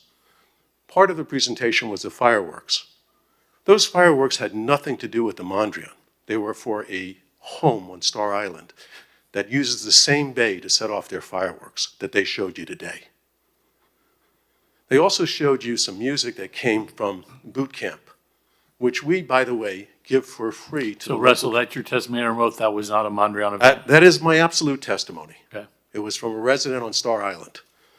To make matters worse, they showed you a video of something going on from boot camp, but they didn't tell you how they captured that sound. That should ring bells in your ears. How did they actually capture that sound? Was it from an iPhone? You know what? I highly doubt that. I invite any of you to attend that boot camp because the boot camp is not ours. It's the community's. We let anybody in the community come into our pool and enjoy our pool as we've always done. Now, I can tell you that our manager has given her number to everybody. When we do have a special event, the process is very simple. We go to the association for the neighbor. Both Tim and Amy live 5 blocks away from this property. They don't hear anything from this property. As I said to you before, there isn't anything I've ever done on Miami Beach that they haven't spoken against, period. You have to make up your judgments why. Now, we will do everything in our power to satisfy any of the neighbors. We've often publicly given our general manager's number. She's available 24/7, and if she's not on the call, the assistant general manager's on the call. Happy to file it again, happy to give it to our neighbors. We want our neighbors to be happy. Thousands of people live in this community. Thousands of people are serviced by the Mondrian. Thousands of people love the Mondrian and want the Mondrian exactly where it is. There is no basis whatsoever to be here today. The only basis is to set a hearing in the future if, in fact, we get convicted of something. Of what? You know, I will tell you that there's 2 sides to every coin. This is an ongoing process from a few individuals that create a problem that thousands of people enjoy. There are hundreds of people that are in the Mondrian every single day that are our neighbors, from both the 1,000 building and the 1,200 building. If they have complaints, their obligation is to go to their association and complain there. It is the president of the adjacent associations that signed the consent for special permits. If they have an issue, they should go to their association meeting and raise it with their directors, because it's their directors that sign. If their directors don't want to sign, there would be no special event. So I think that it's really unfair. It's unfair that I have to come out. I mean, obviously, it's an important thing for my neighbors who are legitimate. I am here. I'm here to listen and fix any problem. We don't want unhappy neighbors. We want happy neighbors. We want people coming to the Mondrian for breakfast, lunch, dinner. We want them to enjoy our community. We are the most respectful to that community. We also are contributing to that community. Building that community bay walk has not been an easy task, and yet we're doing it for the entire city. And it will help our neighbors because we will no longer have to go on property we own to access docks that we own. And that is to make our neighbors happy. So I would say to you, this is not about legality, although it is about legality. You want to change the rights, the property rights that we have based on 4 people's testimony or 5 people's testimony. You have the right to go to our general manager at any point in time. She's available 24 hours a day. When thousands of people in our community find this property a benefit. Russell, why don't you think any of those people show up to speak on your behalf? I would ask, has anybody sent emails today? And by the way, we can have them show up the next time. I'm happy to do No, that. I'm just curious. I mean, because we don't you're- ask them to show up. Okay, we don't ask them to show up. We're not Amy and Tim who goes out to a community and says, hey, we got to get you to show up. We're not that way. But if you want us to, we'll have people show up next meeting. All right. We're happy to do You got to that. wrap it up. Okay? That's all I wanted to say. And Jim can respond. Hold on a minute. Tim? Can I Is just it- clarify for the record? What's your first name? Tim? Tim, yeah. Yeah. I'm going to let you speak because you specifically discussed your modus operandi, so. Yeah, take 1 again, I'm minute, the take 1 president of the minute. West Ave Neighborhood Association, and we represent all the residents between Fifth Street and 17th Street and west of Alton Road. I did want to clarify again, there's been many meetings where he likes to call us liars, which is totally unacceptable. We don't do that to him out of respect. But also, I did want to clarify for the record, it was not a private property that was having this firework display. I have the application right here from the fire marshal, and it says the address of the Mondrian right here on it. And I'm happy to share it with you guys, or I'll bring it up and show you right now. And it shows you the map of it right in front of the Mondrian as well.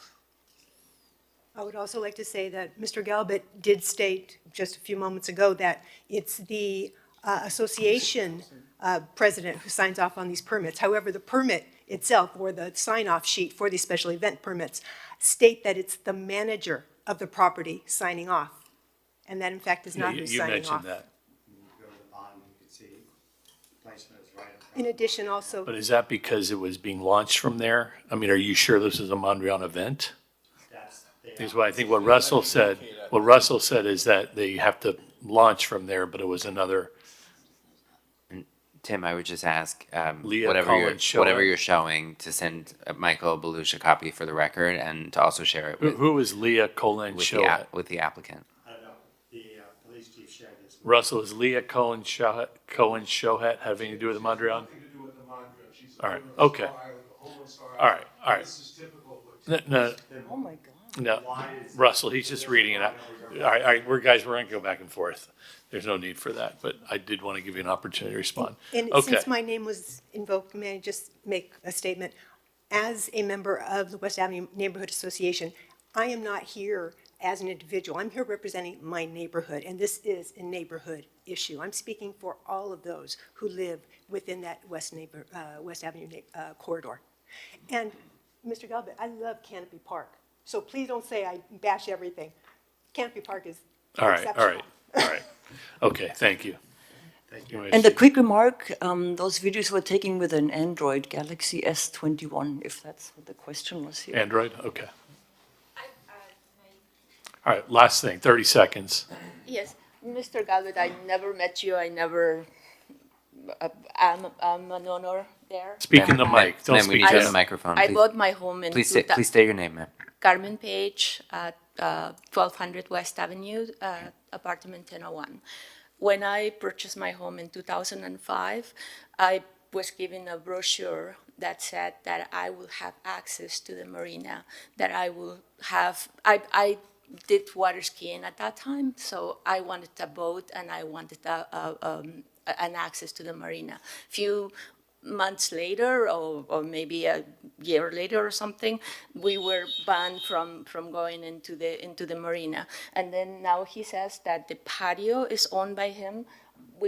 Speak in the mic, don't speak to him, speak in the mic. The pool is owned by him. Like I was never aware of that. I Okay. was never made.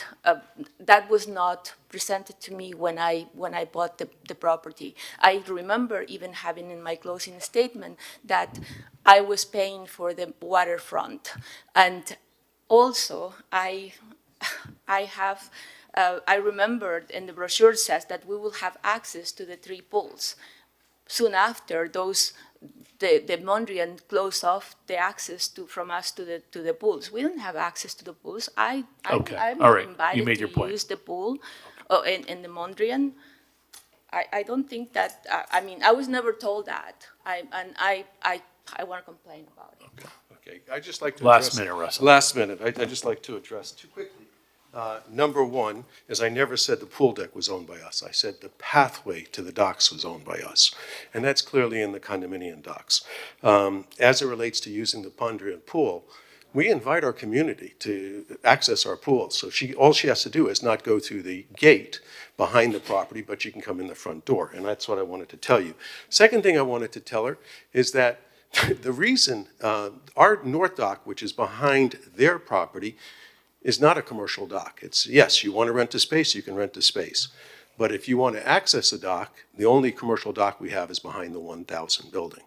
So she would be able to do that when the new Bay Walk is done, should they choose to have access to the Bay Walk, because that is their decision, their association decision. So I just wanted for the record, and she should know the telephone number for our manager who is here, who would be happy and delighted to help her should she need any assistance in anything of that nature. I just wanted the record to be clear. The pathway to the docks is what we own, not the pool deck. Thank you. 2 minutes. Mr. Chair, if you will, thank you. Thank you very much. I've always appreciated this board's difficult position of balancing interests between residents and businesses, kind of a Secretary of State, if you will. But what you heard today, I just want to note a couple of things for the records. As to items like boot camp, special event permit processes, fungus on the building, this conditional use permit is for food and beverage operations. It is not for all of these other things. And so they're not within the board's jurisdiction. This is not the code enforcement board, special event board, the property maintenance board. It's focused on the conditional use permit, which can only be issued for food and beverage operations. You've already heard testimony on the alleged fireworks, and I would ask that Mr. Carr's iPad be stricken from the record if he does send that in. I haven't seen it. I don't know what it is, but at any rate, really Russell covered most of the other items I was going to mention, which obviously if there's some issue with sign-offs on special event permits, that's not with the hotel. That's between the condominium association and their residents. I also know for the record there was a comment that some people were here on behalf of the entire neighborhood. I haven't seen any written resolution from a neighborhood association in the record, nor does one exist. So as a result, that statement cannot be true. I would ask that to be stricken or not considered. Bree?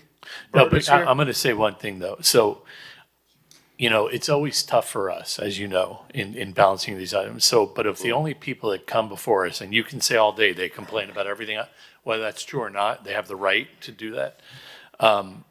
But this is a hearing where we're taking sworn testimony. So if there are, you know, and it is tough for us because I don't know if they speak for the entire West Avenue neighborhood. I don't know that. I mean, I know I live in Sunset Harbor, and there's a Sunset Harbor board that speaks, and they never asked me my opinion, to be honest with you.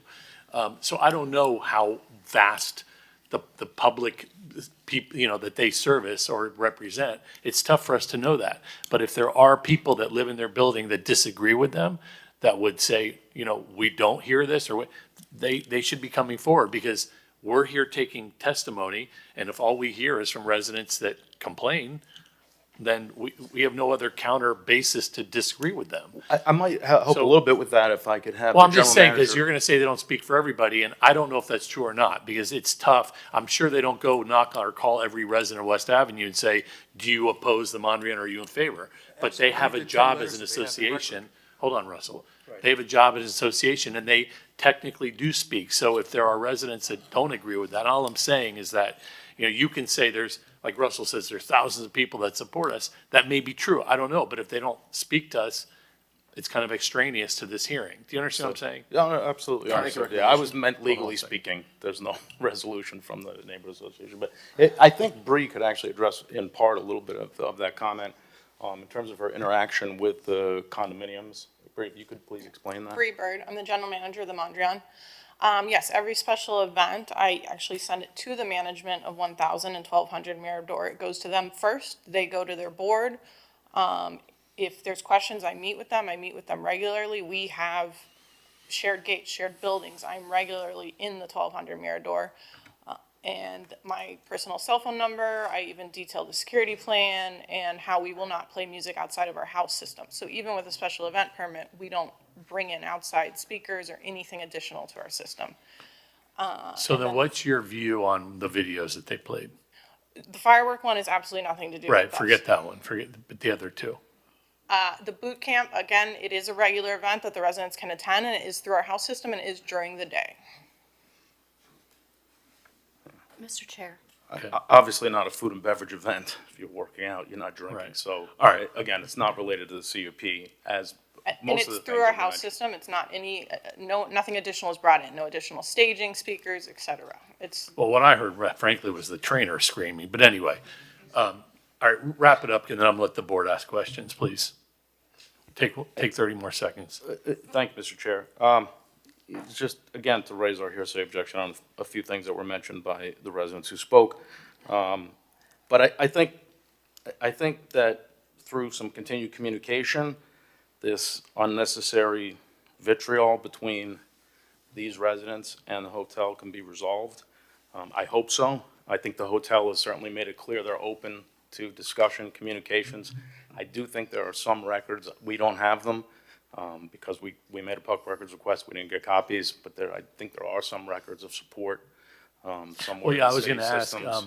We did, no, yes, we did receive some emails. I thought they were forwarded to the board, but we did receive some form letter emails supporting the Mondrian. And you We made a sent public them to the records planning request, we board? didn't get those. They should have been, yeah. So they're all on the yeah. record? Yeah, this was sent, they were sent It was prior. prior to the last meeting, Prior to right? the last meeting, sorry, yes. All right, so are they considered part of this record?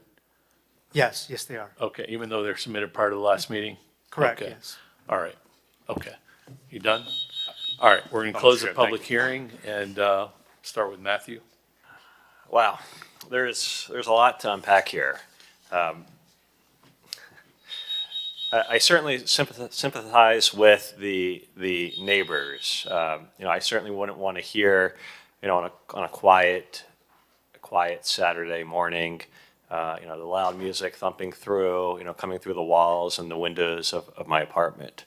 But a lot of, I think, what we heard today seems to be a private disagreement between an association, perhaps, is there a master association here of these different buildings? I'm not sure how much of that is within our jurisdiction, but there certainly are some items, right? There are valid complaints that are being adjudicated right now.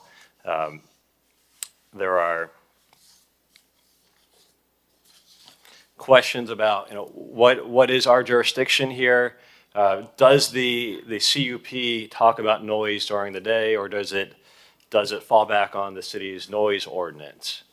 And if it does fall back on the city's noise ordinance, is there a violation there with the boot camp? The noise that you can hear within someone's apartment, whether the windows are open or closed. And our job here is we have to, and I've heard this a bunch from both sides, we have to find the right balance. South Beach is a mixed-use neighborhood, whether we all like it or not.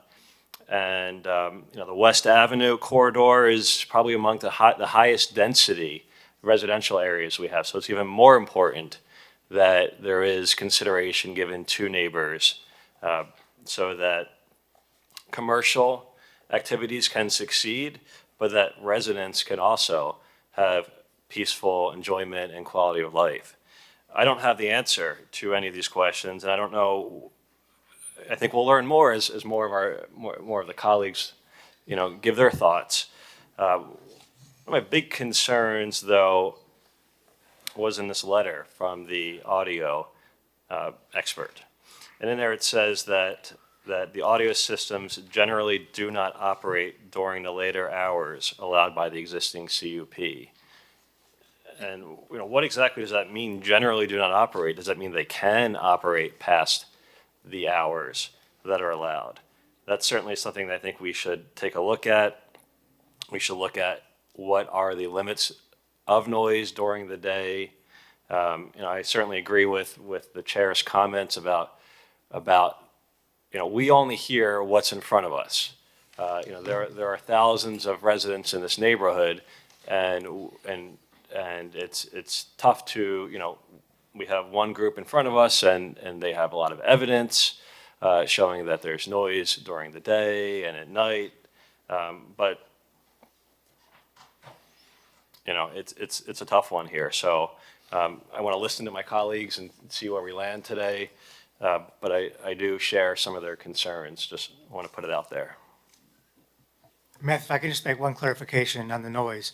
So during the day, noise at the pool deck cannot exceed noise that interfere with normal conversation unless there's a special event permit. So it's not like the Good Time Hotel where they could exceed a level as long as it's not heard a certain distance from the property. In this case, if you're on the pool deck itself, music at no time should interrupt normal conversation unless there's a special event permit, as well as the case that they cannot have any DJ or live band on the property unless there's a special event permit. And the noise is inside unit, outside unit, where? No, so if this is the pool deck right here, we have to be able to talk at the pool deck at all hours unless there's a special event permit. So it's actually throughout the entire property. No, but, sorry. More questions? All right, yeah, no, so I guess I first, there, you know, obviously there's neighbors who are unhappy, and I thank you guys for coming. My issue, I mean, I'm really just looking at what staff has presented us, and I guess I have a question for management, you know, in terms of. Ma'am, come up then. Whomever, but, you know, there clearly was there's something going on, or was going on there. I mean, we know, I mean, there was a band with percussion there, right? I mean, on that one night that we saw we have the body cam video, you know, screenshot from, I assume, right? That was not approved. Well, I think the city attorney has asked that be dealt with at a later hearing. What do you mean? No, I'm saying, like, I see a picture I see that there's a picture of the body cam of a band. Oh, yeah, I saw the staff report as well. Yeah. Right, I'm just saying that's clearly something that's not allowed in the CUP, right? Yes. And so you said that wasn't approved just now. So the question I have is, like, you know, what led to that? That to me is a violation. I mean, you're admitting that there was a ban there. It wasn't approved by your management, but it was there. Nobody stopped it. We clearly see the pictures of there being a DJ. You agree that a DJ is not allowed, you know, on the pool deck, right? There's some confusion over that issue. I can't tell you that that's the case, but I don't think it's appropriate to get into that whole discussion now. Well, entertainment is prohibited in the CUP, and Correct. a DJ's entertainment. It is now. In 2008, it was not.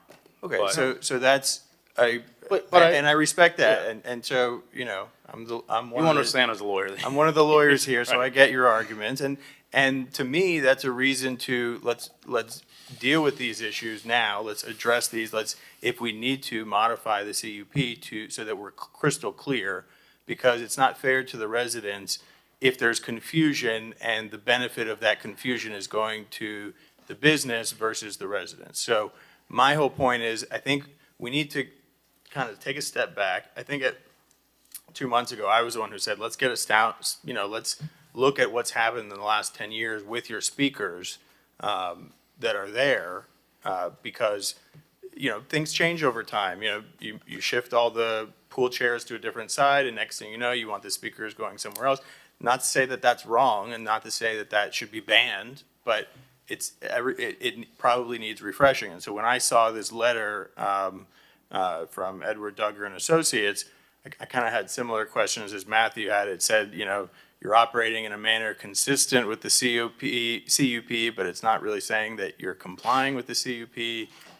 There's a lot of strange verbiage, kind of put my antennas up. And so I think it's time to sort of step back. Let's kind of, I don't know, necessarily we need to start fresh, but let's do a new sound study.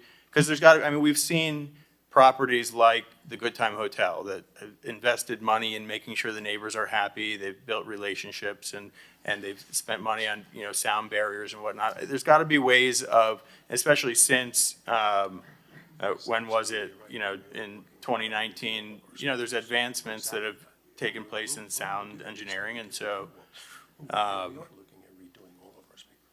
you know. And as Mr. Galb explained, they are looking at redoing all of their speakers and upgrading the property. So Yeah, I mean, this is a good time to do that. Right, I mean, I think, let's do it. I mean, my personal thinking is, like, and obviously you have a new beach club that opened up that's beautiful. And so, obviously, everything needs to be working in sync with each other. The boot camp it's a great service that you provide to the neighborhood, to your guests, great. But you can certainly sympathize with, when people are, when neighbors, are hearing the screaming in the microphone. I mean, that's, to me, in hearing what was on the video, and to hearing that if neighbors can hear it, that to me doesn't seem that it's in compliance with the CUP.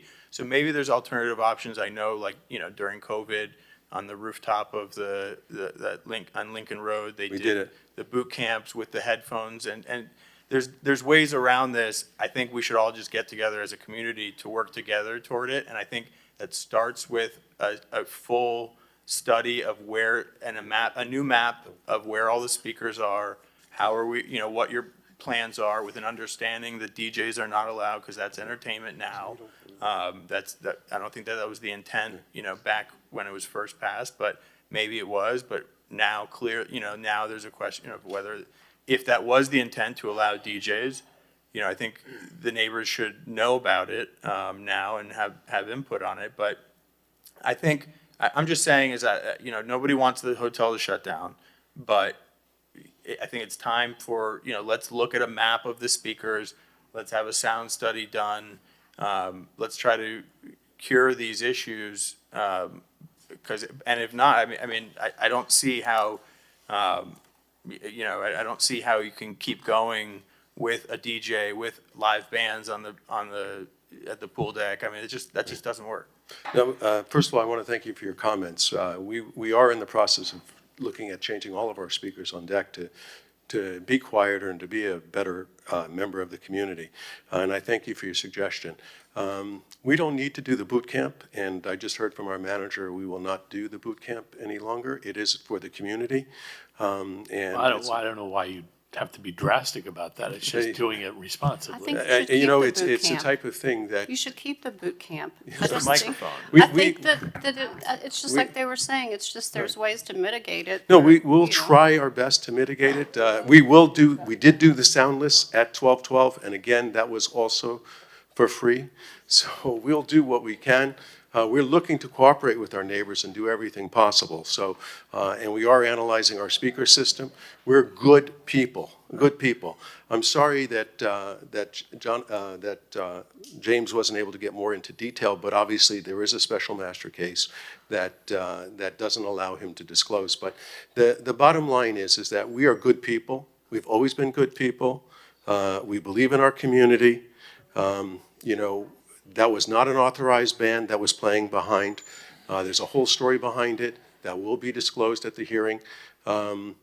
We really don't have issues like this. So when is the hearing? Just so the next month. All right, so maybe, I mean. I think it's. But let me just respond to one thing Because you're I just saying. want to say, like, I think it's, for our board, Right. we see this happen all the time, where like, we see these like, what we think are clear violations. Right. Then it goes to special magistrate and gets dismissed, and then we never really hear much more about it, so, but if there's more of a backstory to it, because right now, all I have is what code compliance says, but if you have more, maybe let's wait till after the hearing. I'm happy and to do that and, too. You know, and we can hear your full side of the story. And so, it was cured. That hasn't happened again. Right. If I may. It's not Say one like, thing. to be Yeah, clear, Mark, it's been cured, meaning that it hasn't happened again. No, It's I not get- a regular I- program or anything like that. I get that. What I don't want is like more confusion of, just because, in the last 2 months you haven't had a DJ, in the future, we want to be clear, there's not going to be any DJs. Well, on that issue, Steph, if you get a CUP prior to the time that No, so entertainment. let me clarify this. I've been here since 2002. A DJ has always been considered entertainment regardless of the level of noise. All right, so as staff, it's your opinion that they don't have an entertainment license, they can't have a DJ. Is that clear to you? No, they can only have, their CUP allows them to have entertainment, including a DJ and music above an oral conversation and a live band without percussion, only as part of a special event permit. Okay. And we are recommending. So that's I clear don't to want to you. argue it Okay. here, but we have written documentation from the prior planning director that a DJ per se is not entertainment. But we don't even need. All right, but let me say one thing to Russell. So, listen, I've known you my whole life. Right, absolutely. I love you. You've I done love you. amazing things for the And city. I actually love my neighbors. There's no That's the question truth. you're Right. well-intended and good, but I also believe the residents are well-intended. Now, I agree. yes, there are certain neighbors that tend to complain more, but that's their right. Right. And so I don't want you to think that they're coming here with malintent. I don't think they want you to close down. They have, just they want have my quality of life. telephone number. I've But given Russell, all you of gotta them be myself. fair. Yeah. And I know you're well-intentioned, and I think they are too, so I don't want either side to disparage the other. Right. It's just, and like Jonathan said, Right. it's the same thing with a good time. We want the businesses to succeed. They have employ to have people, it they succeed. provide taxes to the city, they provide entertainment. I know people in government that love the Mondrian. They tell me because they know I'm on the planning board. Right. That being said, it's gotta, as I always say, it's gotta be a balance. I agree. So they moved to South Beach. They didn't move to Naples or Coral Gables, so I'm sure they expect some noise. Exactly. But it's gotta be reasonable, and it can't be disruptive to their lives. And I've said that to our team as well. And I promise you, like, we haven't had an incident since then. We will never have another incident. The team has been directed exactly that way. We're looking at our speakers. We're providing a bay walk so that we don't have to go on our property, which belongs to the neighbors. We're doing all of these things, okay? And we just feel that we're here today improperly. We're happy to always come to the planning board. We think that the work that you do is incredible. I'm sorry that you get sidetracked on nonsense like this. Well, that's what I don't like you saying. They Right. have the right, they're Right. good intentioned, and I don't Right. believe why would they want you to shut down for no reason? Right. I'm just saying, Right. I don't think that's what their We're intent is. happy, to All right, to let do me everything let right. somebody, I know Elizabeth wanted to Yeah. speak, and yeah, everyone's gonna have a chance. Hi, good afternoon, almost. I just, did y'all install the buffers for the noise? Did you install the noise buffers that I see in the 2019 modification that were supposed to mitigate the noise in between the two buildings? And also, I'm just trying to understand, aside from all the other stuff, which I do thank you for going ahead and having the noise study, but how did these two different special events happen without a permit, April 6th and the 27th? Because that's really, how did that happen? That's just my question. And again, I also appreciate Yeah, on the balance buffers, here. let me say this, is that they have been installed. And one of the things that we are looking at now is extending them, because they do work. But the buffers were installed actually only on the, what are they called? Yeah, on our pool lounges area. So we can expand them, and we are looking at that to make it the entire peripheral wall. Right now, they're only in our cabanas. So, and that's where they were intended to be. But if there's a way to extend them, we will do that. There's some new technology that I've heard about that it absorbs sound. Yes. So maybe that's something you consider. And also, the boot camp is a public benefit to me.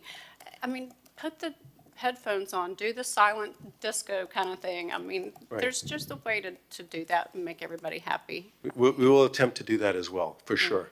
And we'll look into the sound system and what we can do on our property line to increase that protection. It just seems like there's, what Jonathan was saying, there's a way to Absolutely. make everybody, be neighborly to one another. Could not agree So, more. Anyway, thank you. Gilles?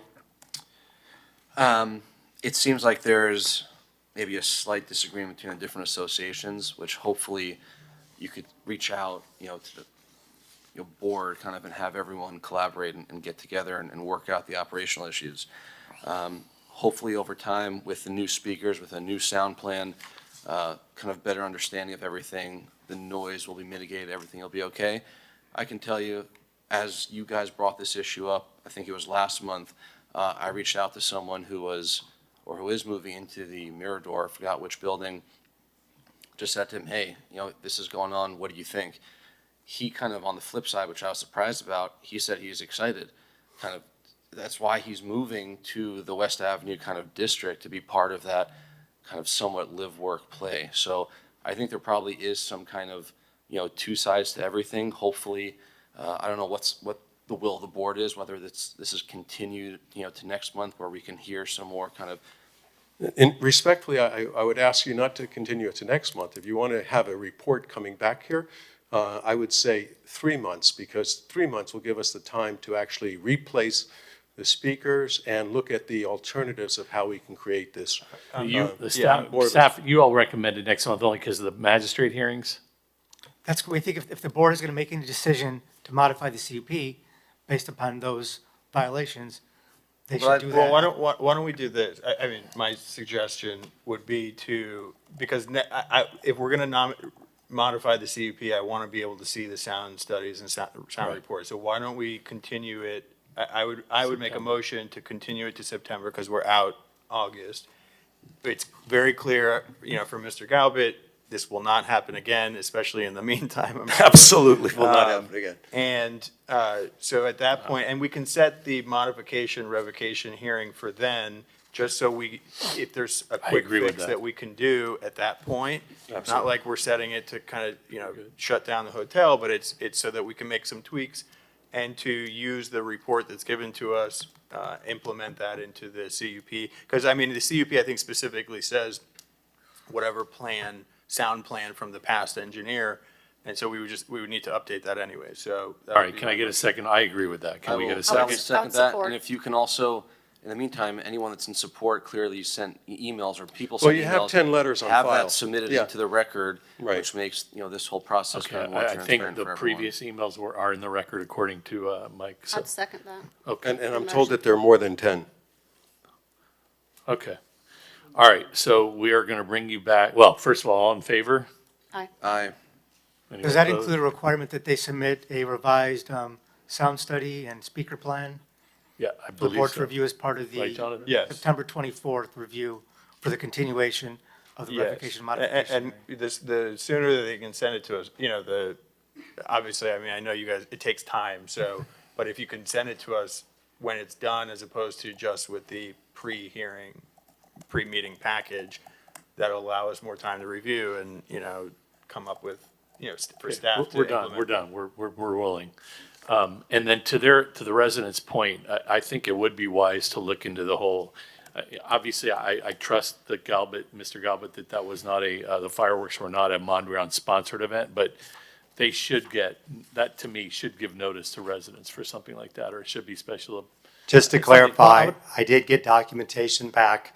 It actually says the Leo Cohen Showbird event was hosted at the Mirador 1100 West Avenue, and I emailed that to both of you for the record. Okay.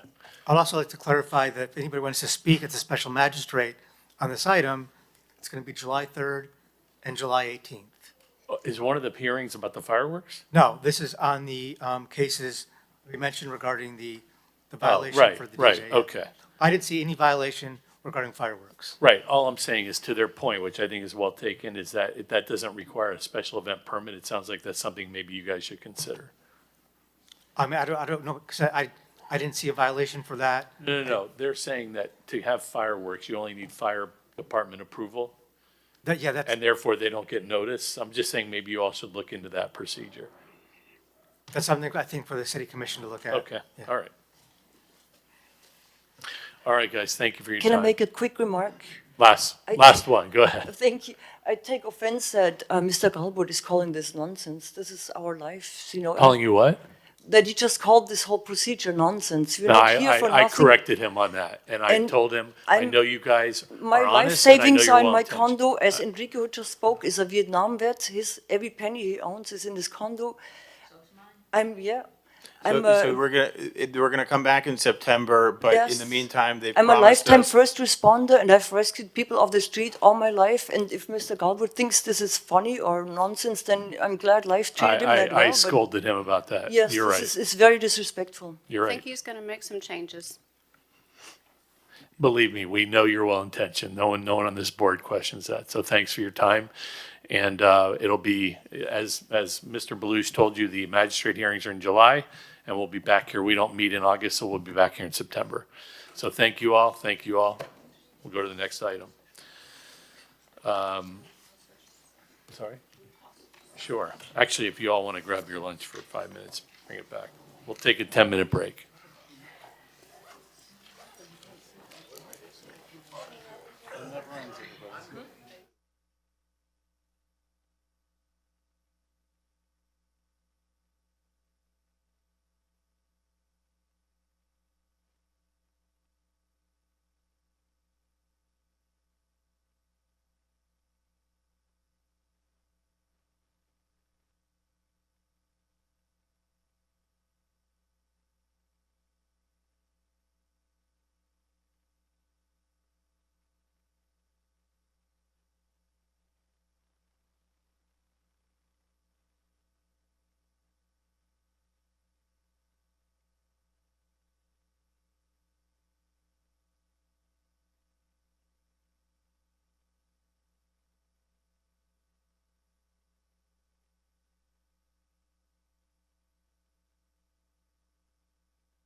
Please stand by. We are going on air in 5, 4, 3, 2, 1. Everybody, we're going to move on with new applications. The next item is item number 7, Planning Board File 230596, 7401 to 7425 Harding Avenue, mixed-use development. And this staff report begins on page 63 of the board packages. This is an application requesting a conditional use approval for a neighborhood impact structure for a new 5-story mixed-use building exceeding 50,000 square feet to replace an existing parking lot. So this is before you today just because of the gross size of the building. Anything over 50,000 square feet in a commercial district requires a conditional use approval. So one of the issues we noted or concerned with in the staff report is regarding the narrowness of the garage with only a single row of parking in the center. And this allows, or it basically requires that cars traversing around the center portion have to intrude into the opposite travel lane. So one of the conditions of approval that we're asking to be implemented into the CUP, I'm going to update the condition of approval, is that an additional stop signs shall be required within the garage as determined by the Transportation Department, so we don't have conflict with cars turning around the central portion of the garage. With that, this is a relatively minor application. We are recommending approval with that additional condition that I just added. And I'll turn it over to Mr. Penn for the applicant's presentation. Afternoon, everyone. I won the bet. I knew I'd be saying afternoon instead of this morning. And it's always nice to be known as a minor application. All right, so before we start, Michael, I just want to confirm, are you suggesting you're going to add yet another condition related to Yeah, so I think stop sign? when I discussed this with the Transportation Department, the condition of the CUP just asked for a stop sign at the exit. We're asking, because based upon discussions we had with Transportation previously, that there be stop signs within the garage as needed when you have that conflict with the turning radius. And I'm saying this is only as determined by the Transportation Department. Okay, yeah, we have no objection to that. I'll say that now. Again, Graham, Penn, Burke, Howardell, Fernandez, Larkin, Tappan is 200 South Biscayne Boulevard. If we could get our slides up, I'll take you through my part of it, and I'll turn it over to my team, including Mr. Gerald J.J. Woods and Yulia Fomina, or our architects, and Erwin Robat. And back there, and the Natalie dressed gentleman is Joaquin Vargas, our traffic engineer. Our clients are in the sky on Zoom, so they'll weigh in if they need to. I don't think so. So, subject property, 30,000 square feet in size at the northeast corner of 74th Street in Harding. As you can see, as anyone who's been up there knows, this is the parking lot for what is now the CVS, which is located at the northwest corner of Collins and 74th Street. That was originally developed as a supermarket known as Food Fair in the early 1950s. We have a companion application that has gone to the HPB for the redevelopment of that property. We're going to show you, you'll see in the set, as I'm sure you have, there are elements that show that the relationship between those two buildings, but they are two separate applications because of the necessity. So this is just a close-up giving you basically the program. Overall, this project will introduce a low-impact mixed-use development to these properties.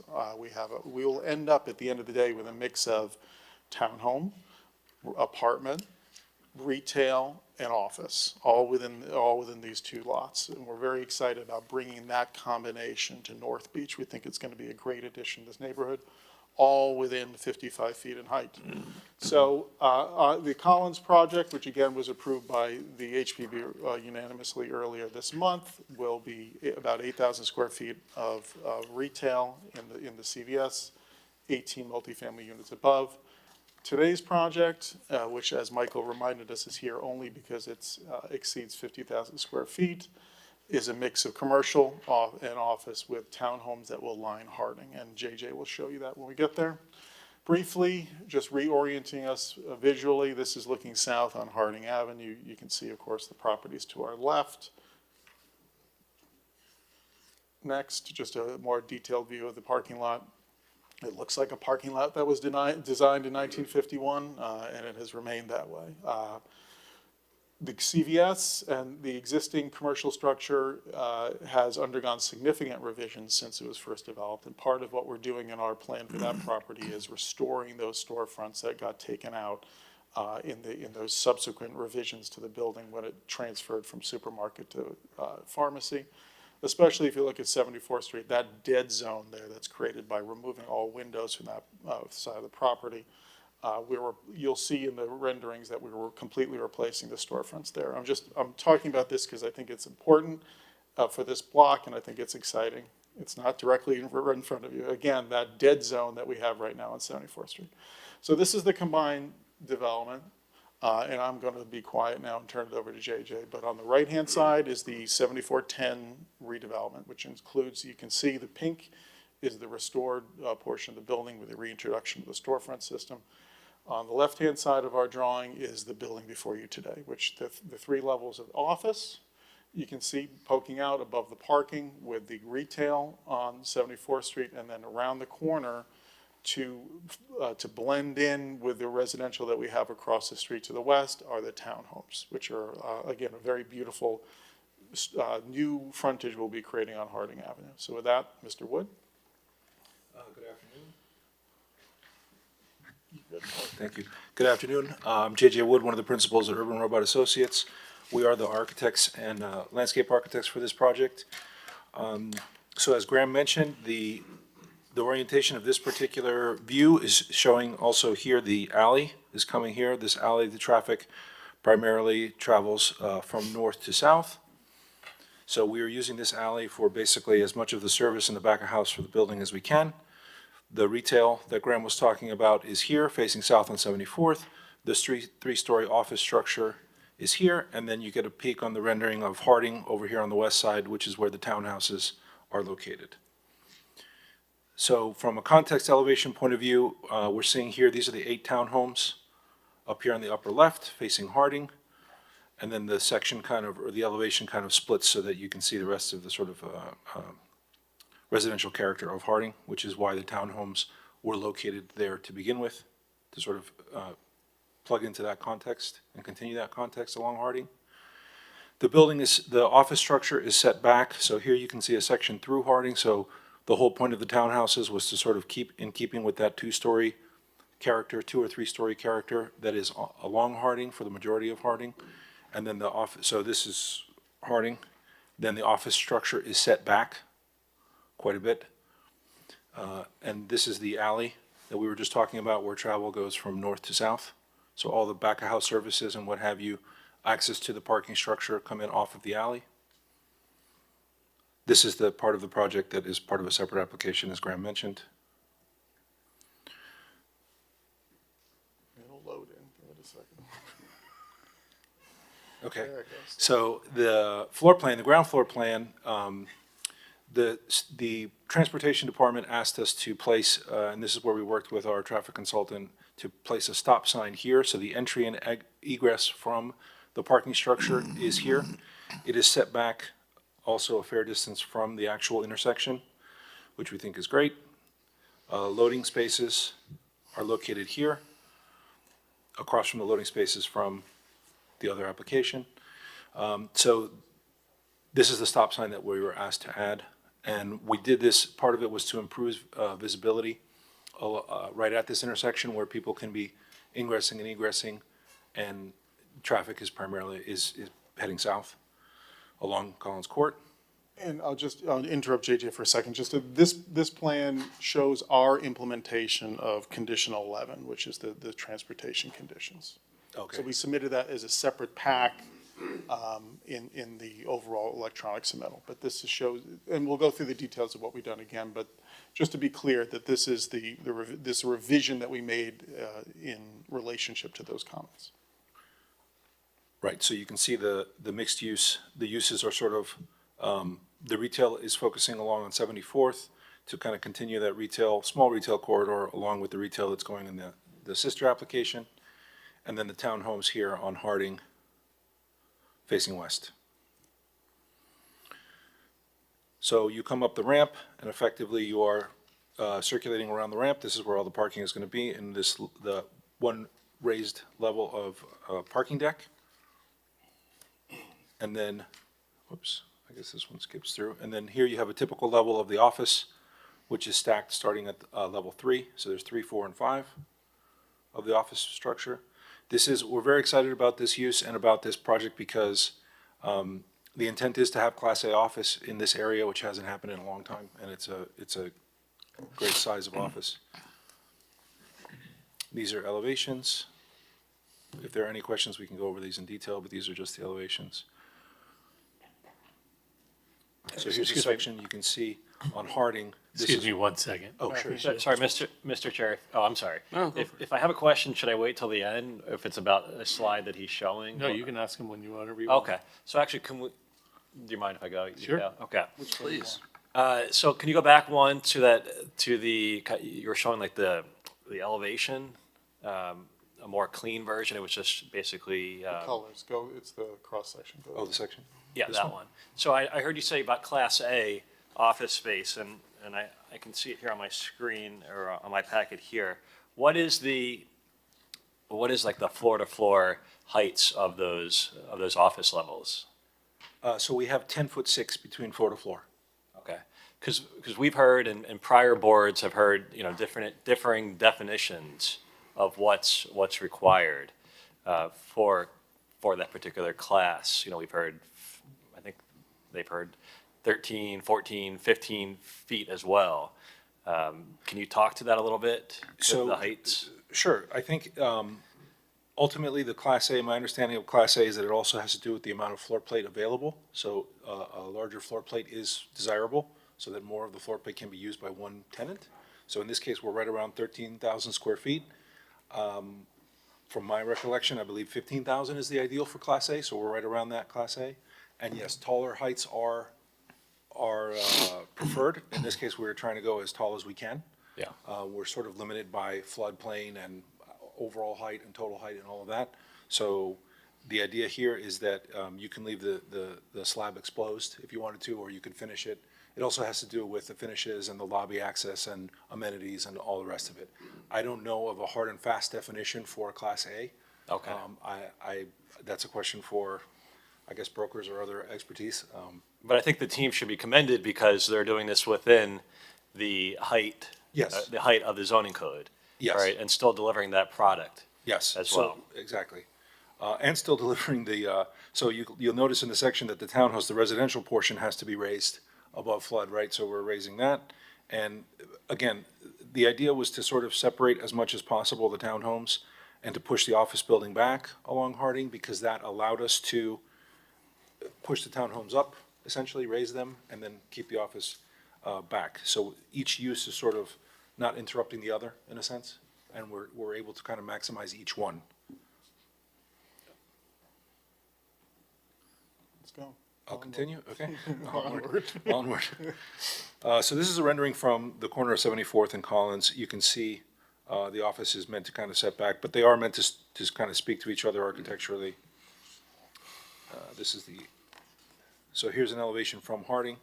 The entry to the residential and to the office is off of this corner plaza. So what we did is we also set back the way that the townhouses, they don't come all the way up to 74th, they're actually set back from 74th. And the retail also is set back from Harding. So we're opening up this corner so that this is basically the entrance to both the residential and to the office. So the office, you could enter either off of Harding, off of 70, or off of 74th if you're going to visit the office. If you're going to park in the structure, you're not going to necessarily use this entrance. You're going to park in the structure and then just go up the elevators. This is a view of the alley entrance. Again, the idea was to keep the services as far back along the alley as we could, so they were not necessarily very visible from the street.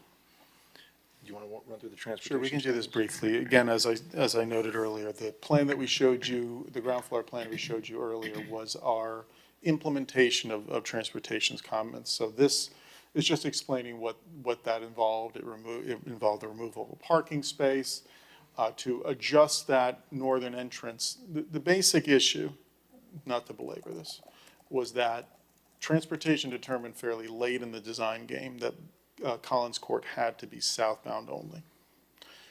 So that changed the entire orientation of that entrance. So basically, the whole idea was increasing visibility, as JJ said earlier, for that turn in, creating the new stop sign at the exit to allow for, again, wow, that really is annoying, the new one. To avoid that interaction of the vehicles, and again, we have no objection to additional stop signs being added wherever they're necessary. So the next slide, Graham, how much additional time would you like? 30 seconds.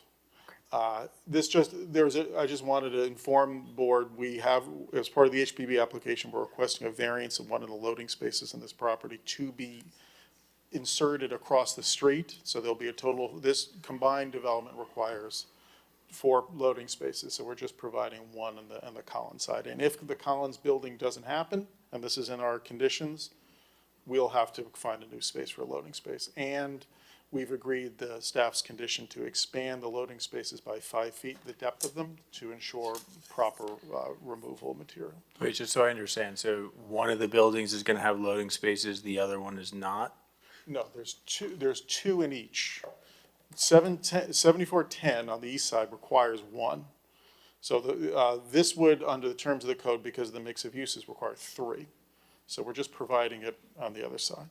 Again, it's office and a very small amount of retail, so I think that it's just, again, we think that it will function perfectly fine. It's literally across the alley. The next, I think there's our final slide. So with that, we're here for any questions you may have, of course. Just one question before you go ahead. kind of close the presentation. So what's the current split between residential units and office space? So I think there are 8 townhomes, 18 residential units? Correct. So you have 8 on Harding, 8 townhomes, 18 units on Collins. What's the average unit size for the 18 units? It's 850, I think that's required by code. Okay, and these are gonna be condos Actually, or the rentals? townhouses are all the same. The average size on the townhouse is actually 1980. I think it's closer to just under 2,000. Okay, so condos or? Condos.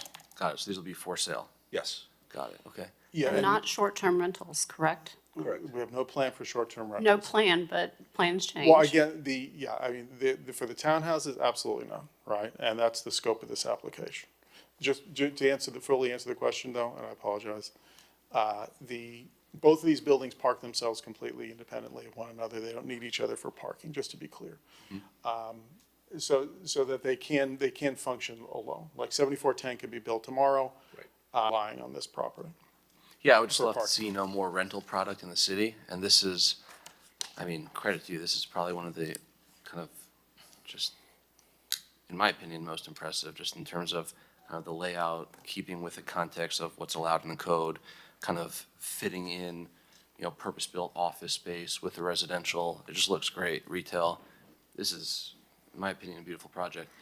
Just always trying to see how we could get more rental apartments in the city. The apartments, correct me if I'm wrong, JJ, I think that the owner hasn't decided whether the apartment side, which is the other project, will be rental or condo. The townhomes are more a condo project. Exactly. Mr. Chair. And sorry, just one more question. Considering, just the floor plate, if you were to combine the two, seems to be pretty sizable. Is there any thought to the live local, or that was kind of never considered from the applicant? I think that would have to talk to ownership about their considerations for live local. I think that the historic side, the Collins side, is not considered to be under live local. I think that they're interested in sort of this project that we're showing on Collins. On Harding side, there has been some talk. There is some analysis that we've done on it. I don't know if you want to speak to that, Graham. No, I mean, it does not work on the Collins side, but the Harding side potentially. It's a matter of, as you know, all of these live local projects, it's a matter of how it pencils out. So we're excited about this version of the project, but we have looked at it. Yeah, the live local won't take into account the office. So. Thank you. Elizabeth? Hi, y'all know I'm excited about this.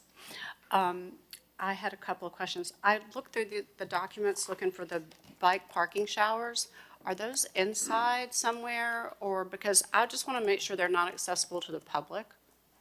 They would I not- just see one shower located on one of the plans at the ground floor, and I think you said you have 4 of them. They would not, so to answer they would not be accessible to the public. Where are they on the plans? Because I didn't locate that. So it's funny, Elizabeth, actually, I had that same question, and I spent a good deal of time, and I found them. I'm sure that JJ will find it, but they're on the plans. I saw mine's cut Yeah. off a little bit, and I Each level of the Maybe office. you can help them out. Yeah, so they're on each office level in the center stack with the bathrooms. There's a shower. but it's not accessible from the garage. I mean, it's not, you're not going to be able to, because a lot of these garages in South Beach, you can enter the garage and find, your people hanging out in them. I just want to make Right. sure that's not going to be a problem. No, we decided to put them in the one per office plate, so it's part of the common area of the office, so you'd have to be working in the building, and you'd have to have key fob access, you'd have to be able to go up to use the shower. Are you going to, you're going to use key fobs as opposed to some sort of Some different kind of access? security. So, yeah. Because the whether- fobs can be, fobs like in our building, we just changed over to a fully Bluetooth because fobs Right. can be duplicated. Just It's, like- it's gonna be some kind of security control. It's Okay. gonna be either a key card or a fob or some Okay. kind of access control that, Okay. for a, Let me pause you guys 1 second. I forgot to ask, anybody have any disclosures to make about ex parte communications? I emailed with Graham. Okay, anybody else? And I did speak to them Who'd you about the speak to? project. Who'd you speak with? I spoke to both of them. Okay, anybody else? Okay. Secondly, is there anyone on Zoom? There's nobody on Zoom with their Is hand there raised. anybody in here other than the applicant? Actually, there is one person now. Okay, public Graham, do you mind if we take the public Of comment course real not. quick? Okay. Sorry. Abraham Bergman.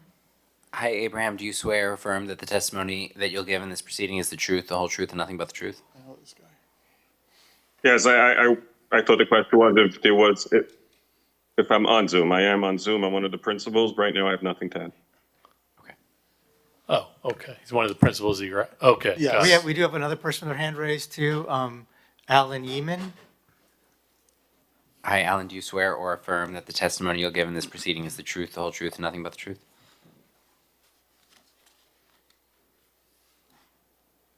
You're on mute. Okay. Sorry. Yeah, yes, I do. Thank you. You have 3 minutes. Right. Okay, I'm calling in as I'm representative of the Maimo on the Beach One Condo Association, which is the building adjacent to this project. The reason that we are calling in is we love the project. It's nicely designed. We love the look of it. It's going to enhance our area. But we are concerned about the parking being adjacent to our south wall, especially the second floor open parking garage. These cars are level with our bedroom levels, and they're going to be 10 feet from our building, face to face. And there doesn't appear to be any real buffering or any other method of hiding the cars. So we were wondering if there's any way the parking could be moved back a bit, or some better shielding or protection from lights, noise, etc.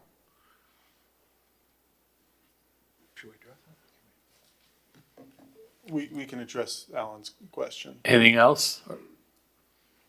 No, that's it. It's the Okay. parking. As I say, the building is perfect. We look forward to it being in the neighborhood, but we have 14 units facing that parking garage, and they're 10 feet away. Okay, thank you, sir.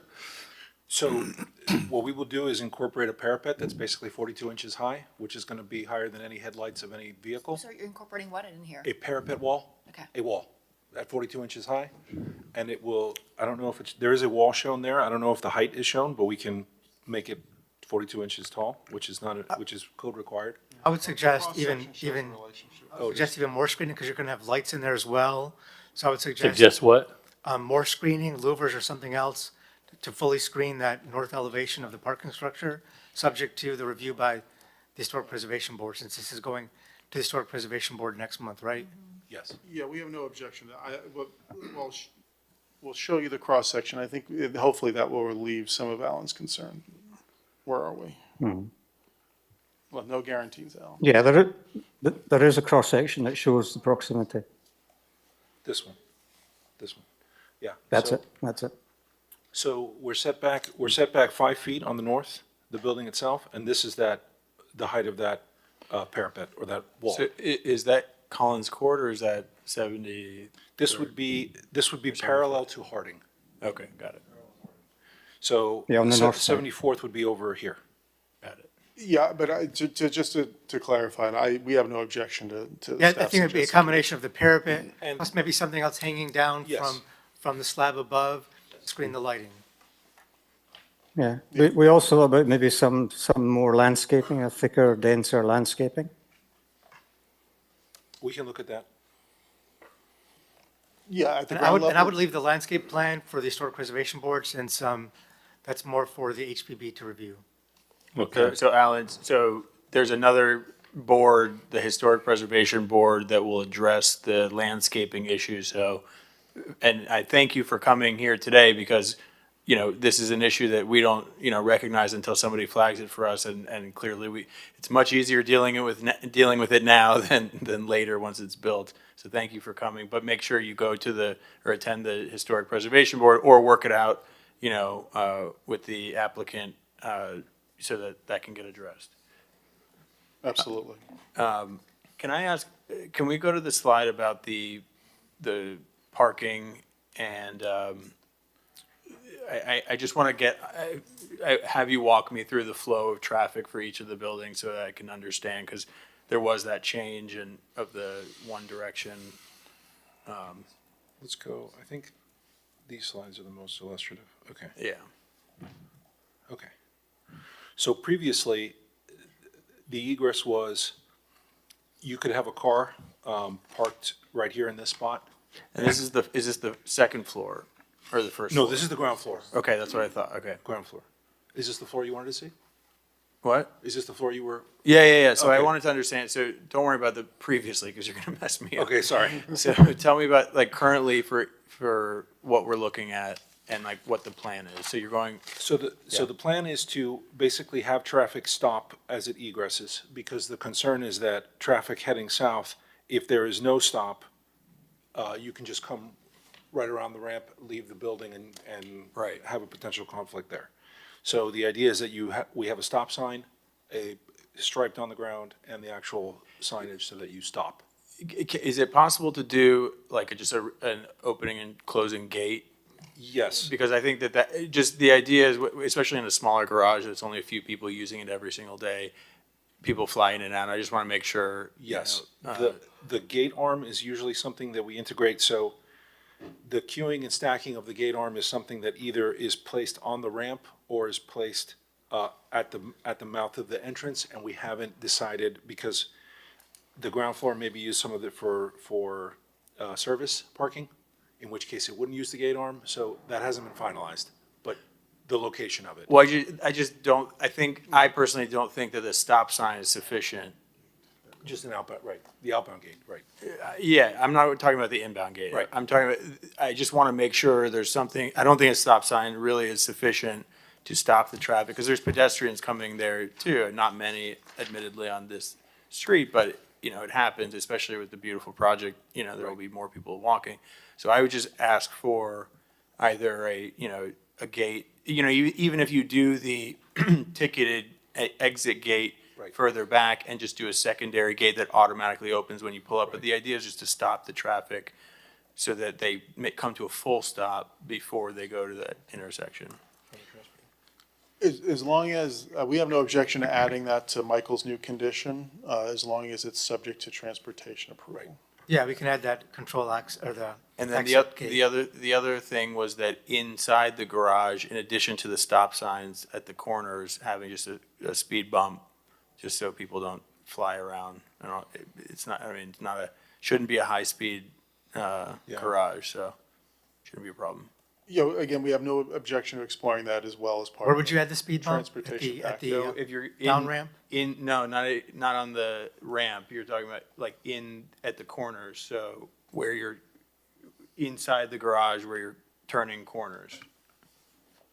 Isn't that where that was the Yeah. that was the issue, because the report, it said you're recommending stop signs at the corners where you turn. The inside corners. And then in the order, it said only at the exit ramp.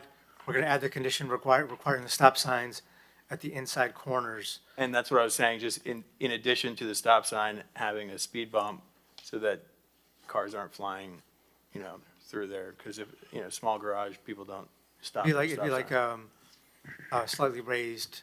Yeah, it Yeah, doesn't it need would to be be like like- a hump, but just like something. Yeah, anything that works from an engineering perspective, we're fine with. As long as we can keep getting cars in and out of those spaces and, we're not, that would be my only concern about an actual hump, is that it could impact backing out of a space or something like that. No, Just I'm gotta- talking about like something very, Strip, a speed strip or something like that, but again, Yeah. some traffic calming device subject Yes. to Yes. transportation approval. No objection. Mr. Chair? Yep.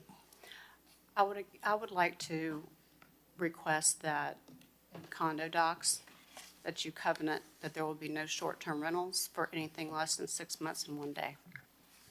we can't, right? We can't read. And, Mr. Chairman, the board can make that ask. Yes. Under state law, we are preempted from regulating the duration or frequency of a vacation rental anywhere where we haven't already done so. So, That's why I'm asking. Okay. Yeah, and again, Elizabeth, I appreciate the request. The client is not comfortable with encumbering at that at this point. There's no plan to do it, but they would prefer not to include that in the order. Okay. So first, I want to say I'm a big fan of Urban Robot's work, JJ. The waves didn't happen, but beautiful project and some other things that you've done. Totally agree. It's like so refreshing. So I just want to thank you for that. Hopefully this project will happen as well, be a great addition to the North Beach neighborhood. And of course, I also want to thank the team for utilizing the incentives for parking reductions. A lot of times they're really strategic and they add a lot of value as well. In this case, the ample bike parking and the showers as well, which are really useful for commuters. Nice. Yeah. I did have a couple questions, though. In fact, can you pull up that, in the packet, it's sheet A23, but you also had it in your presentation. It's the office section showing the Harding office building. Shows an elevation with the tan. Yeah. The longer section? Yeah, exactly. Yep. Yeah. Something about that page. It doesn't, yeah. Too much stuff on it. This one? Yeah, that one. So I circled the bike parking on there because it's uncovered. And that's a big concern. You hear the thunder, the rain, the elements, the sea breeze. It really can, for people who are parking more long-term, it can have an issue with, the elements, rusting bikes, basically. But the other thing is, I don't think this is that bike parking there, because we just heard the gentleman from the MIMO on the beach condo. That's not what's shown on the ground floor and the second floor plans. So I think that's actually what you're contemplating for the Collins Avenue project, the bike parking there. The bike parking has been relocated to the bike room. Bike room. That's on the ground floor. On the ground floor. So it's 100% enclosed. Enclosed, and this is where it gets a little tricky, because we're not discussing the Collins Avenue project, but I think that because we have the plans in here for both projects, even though it's kind of shaded out as separate application.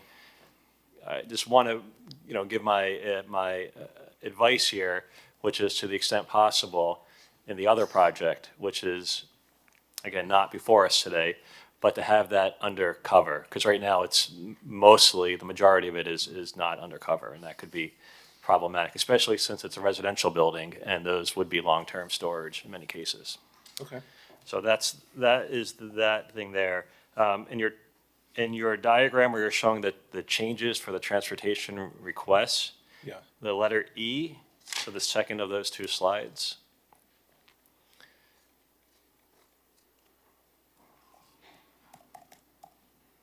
All right, so I can't read it, but I believe they asked for additional 5 feet. And then you kind of, in blue, you're shading in part of that bike room. So are you making modifications? In order to accommodate that additional 5 feet, that's a planning request, that's not a transportation Okay. request. But in order to accommodate, we're gonna have to readjust room, yeah. But we're confident we can keep the same number of bicycle parking spaces in there. We might have to remove some of the storage, which is that center, Exactly. lockers. Those are like storage for the townhomes. If we need to accommodate the rest of the bikes, we will. So that's the plan. And this kind of brings me into the next question and comment, which is vertical storage of bicycles. My question is, how does that work with micromobility? As you know, e-bikes and scooters and whatnot are much more common now, and they weigh more. And so my question or concern, comment is, how is that going to play with, you know, some of the tenants, whether they're the residents there or of the office use, they may have e-bikes, and I don't know how that's going to work on a vertical type storage system.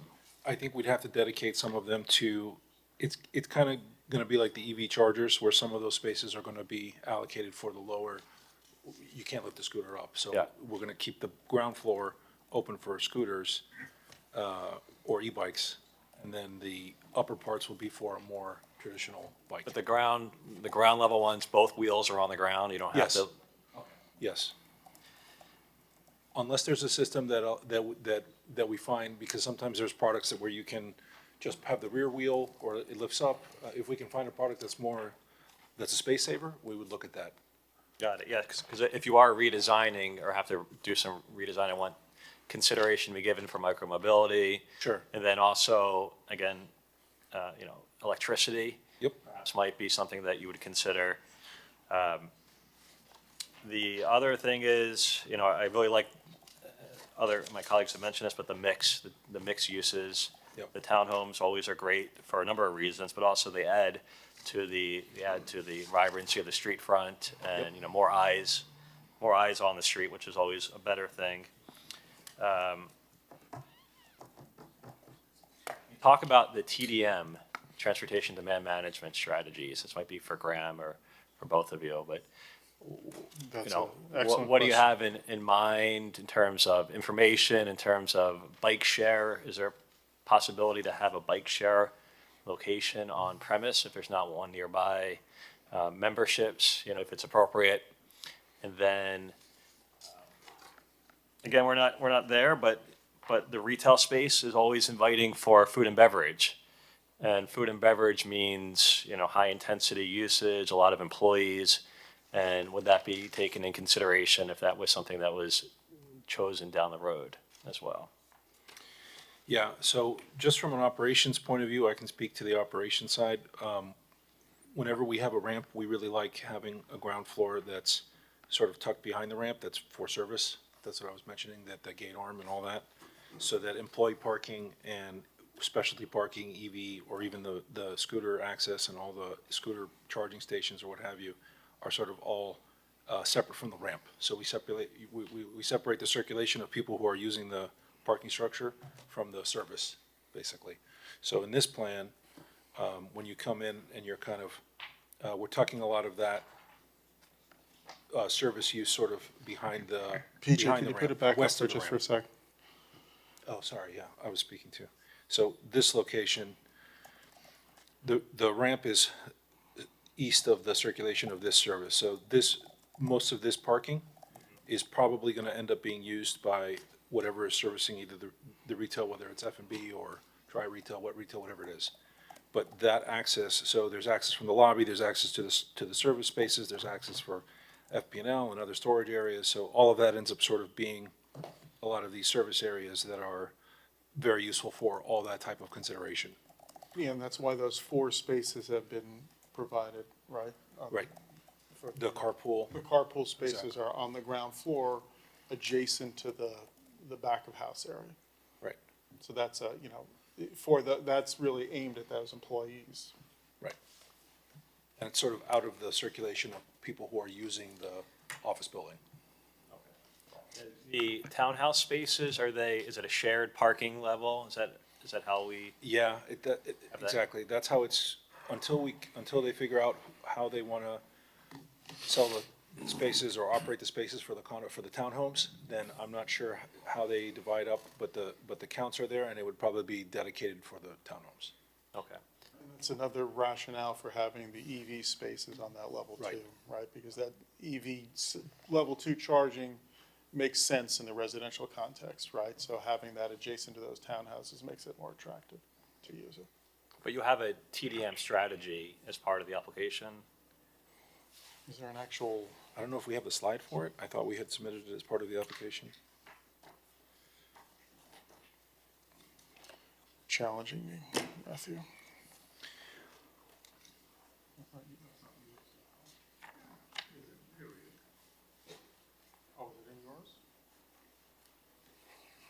See, Mr. Vargas gets to do something after all.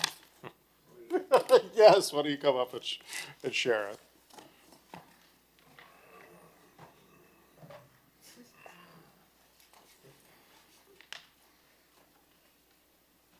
Good afternoon, Joaquin Vargas, Tech Engineering.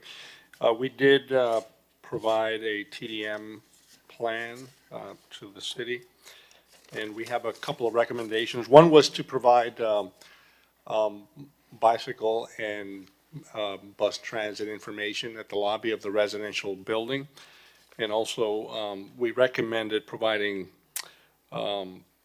city bus passes to office and retail employees, offer them 2 free passes a year. And also, both transit passes and bicycle passes, 2 free for office and retail employees. So that was what we recommended. On page 79 of the board packages in the transportation memo.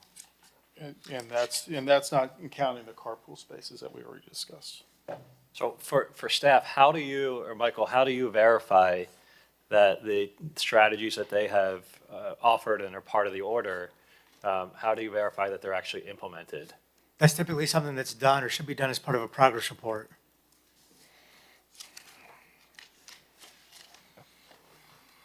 And then, this isn't necessarily for this application, but I mentioned to you earlier, Michael, the size of the vehicles that are servicing, whether they're food deliveries or in this case, it could be like furniture deliveries and whatnot.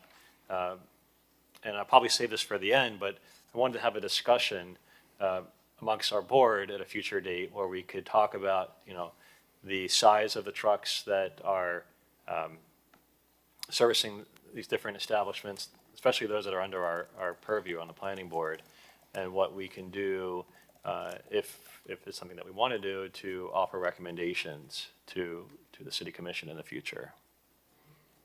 So perhaps, Mr. Chair, we can, at the end of the meeting, we can briefly touch on that. We already have that condition in here, limiting the size. All right, that's 4C.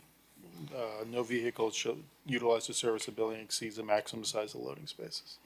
So the maximum size is 10 by 20. So according to your order, you don't anticipate any vehicles larger than that?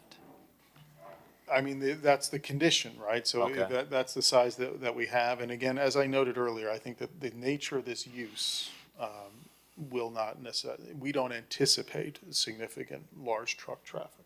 It's, right, I think the largest use would be furniture coming in for the office use, and I think 10 by 20 is pretty fine for office.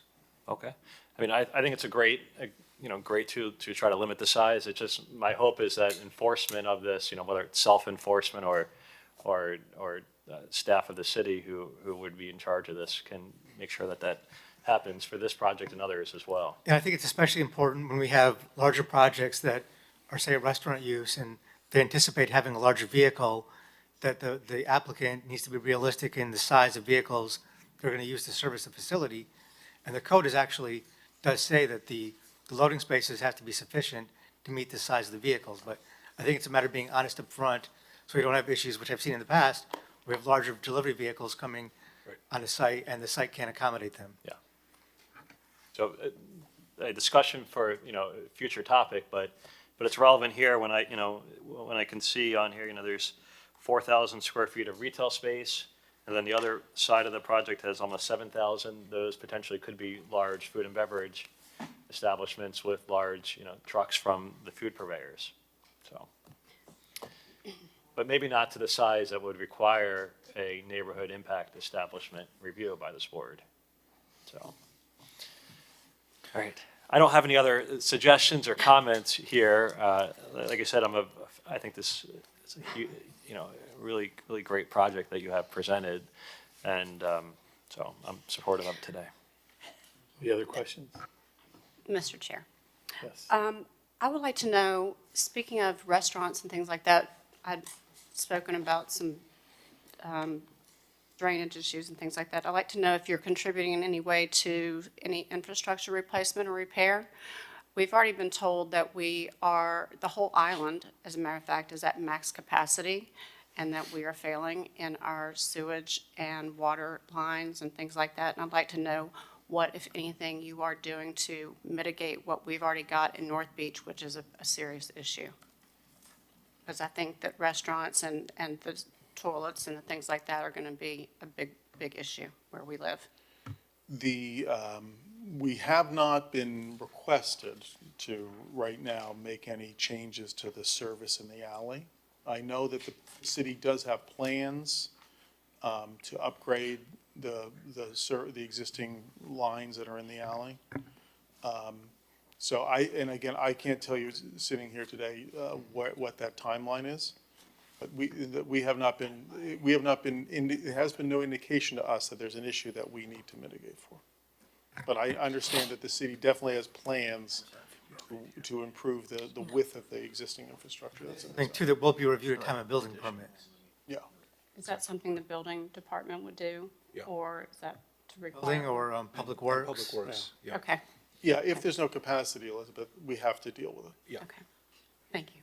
We can't get away with that. I know. They don't You'd let be us. surprised. So All right, I think Jonathan's going to move it. I would make a motion to approve this. So, 1 second. Did I ask him anyone was on Zoom? Yeah, we- Yeah. Okay, go. So I would make a motion to approve this with the added requirement that they add the wall in the parking garage, and consider other measures to block the, lighting going into adjacent, buildings. In addition to adding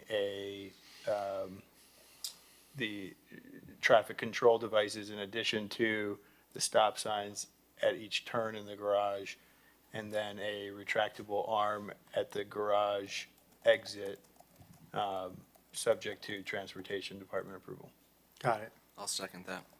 Okay, Yashil seconded it. All in favor? Yes. Yes. Any opposed? Anyone opposed? Okay. Congratulations. Congratulations. Thank you and so much. Appreciate your Beautiful time. design. Thank you. All righty, we're on to code amendments. Item 8, Planning Board File 240661, Commercial, Industrial, Residential Height and Setback Regulation Modifications. So just to be upfront, I'll describe the ordinance briefly, and then our recommendation is that the board discuss this. And the item sponsor is recommending that after discussion, any public comment, that the board continue this to the September meeting. So just first, some history on this. Why is the recommendation to continue it? That's what the commission sponsor is asking for, additional time to review this ordinance. So he's asking for the Okay. board to review it and continue it till September. Okay. And this goes back and is indicated in our history section report. Back on March 24th of last year, the Florida legislature adopted Senate Bill 102, known as the Live Local Act, which in part provides for development incentives and overrides certain local zoning regulations for developments that provide 40%, at least 40% workforce housing in commercial, industrial, and mixed-use zoning districts. Now, in terms of our city, this applies to, we indicated in North Beach, this includes the CD1, CD2, TC2, TC1, TCC, and MXE districts. In Mid-Beach, this includes the CD1 and CD3 districts along 41st Street, and also proposed are modifications to the CD1, CD2, and I-1 districts north of Day Boulevard, including the Sunset Harbor neighborhood. Now, the planning board did adopt changes for the area south of 23rd Street. That was adopted by the city commission back on February 21st of this year. This included lowering building heights. Because as part of Live Local, projects that include the required workforce housing, we're able to take, regardless of the zoning district height requirements, take the highest height within a mile of the district. So, for example, right now, in the North Beach area, we have a maximum height of 235 feet. So in a commercial district, a property wanting to take advantage of Live Local could, for example, the project we just saw, CD2, could go to 235 feet versus 55 feet. So what this ordinance does is, in commercial districts, lower heights generally in the areas north of 23rd Street in commercial districts from a higher height of 200 for RM3, or I'm sorry, which is the highest height along the oceanfront, except for the North Beach the North Beach area, which is 235, lowers the height from that to 150 feet. But Michael, doesn't Live Live look at the tallest existing building? No, it's what the code allows within the district, within the city. Oh, wow, I thought it was within 2 miles. No, it's within 1 mile. It's the greatest allowed height within 1 mile of the property. Oh, so if you change the height in an ordinance, it doesn't matter what existing buildings are there? Correct. Okay, because I remember when they were doing the Cleveland, they pointed to the South Point Tower and said that they could build as high as that building because it was within a mile. No? Okay. But the height was downzoned to 200 feet citywide a long time ago. So, And then also, as part of what the Cleveland are subject to now, the city commission lowered the height to 150 feet. Okay, so this is in direct response to Live Live?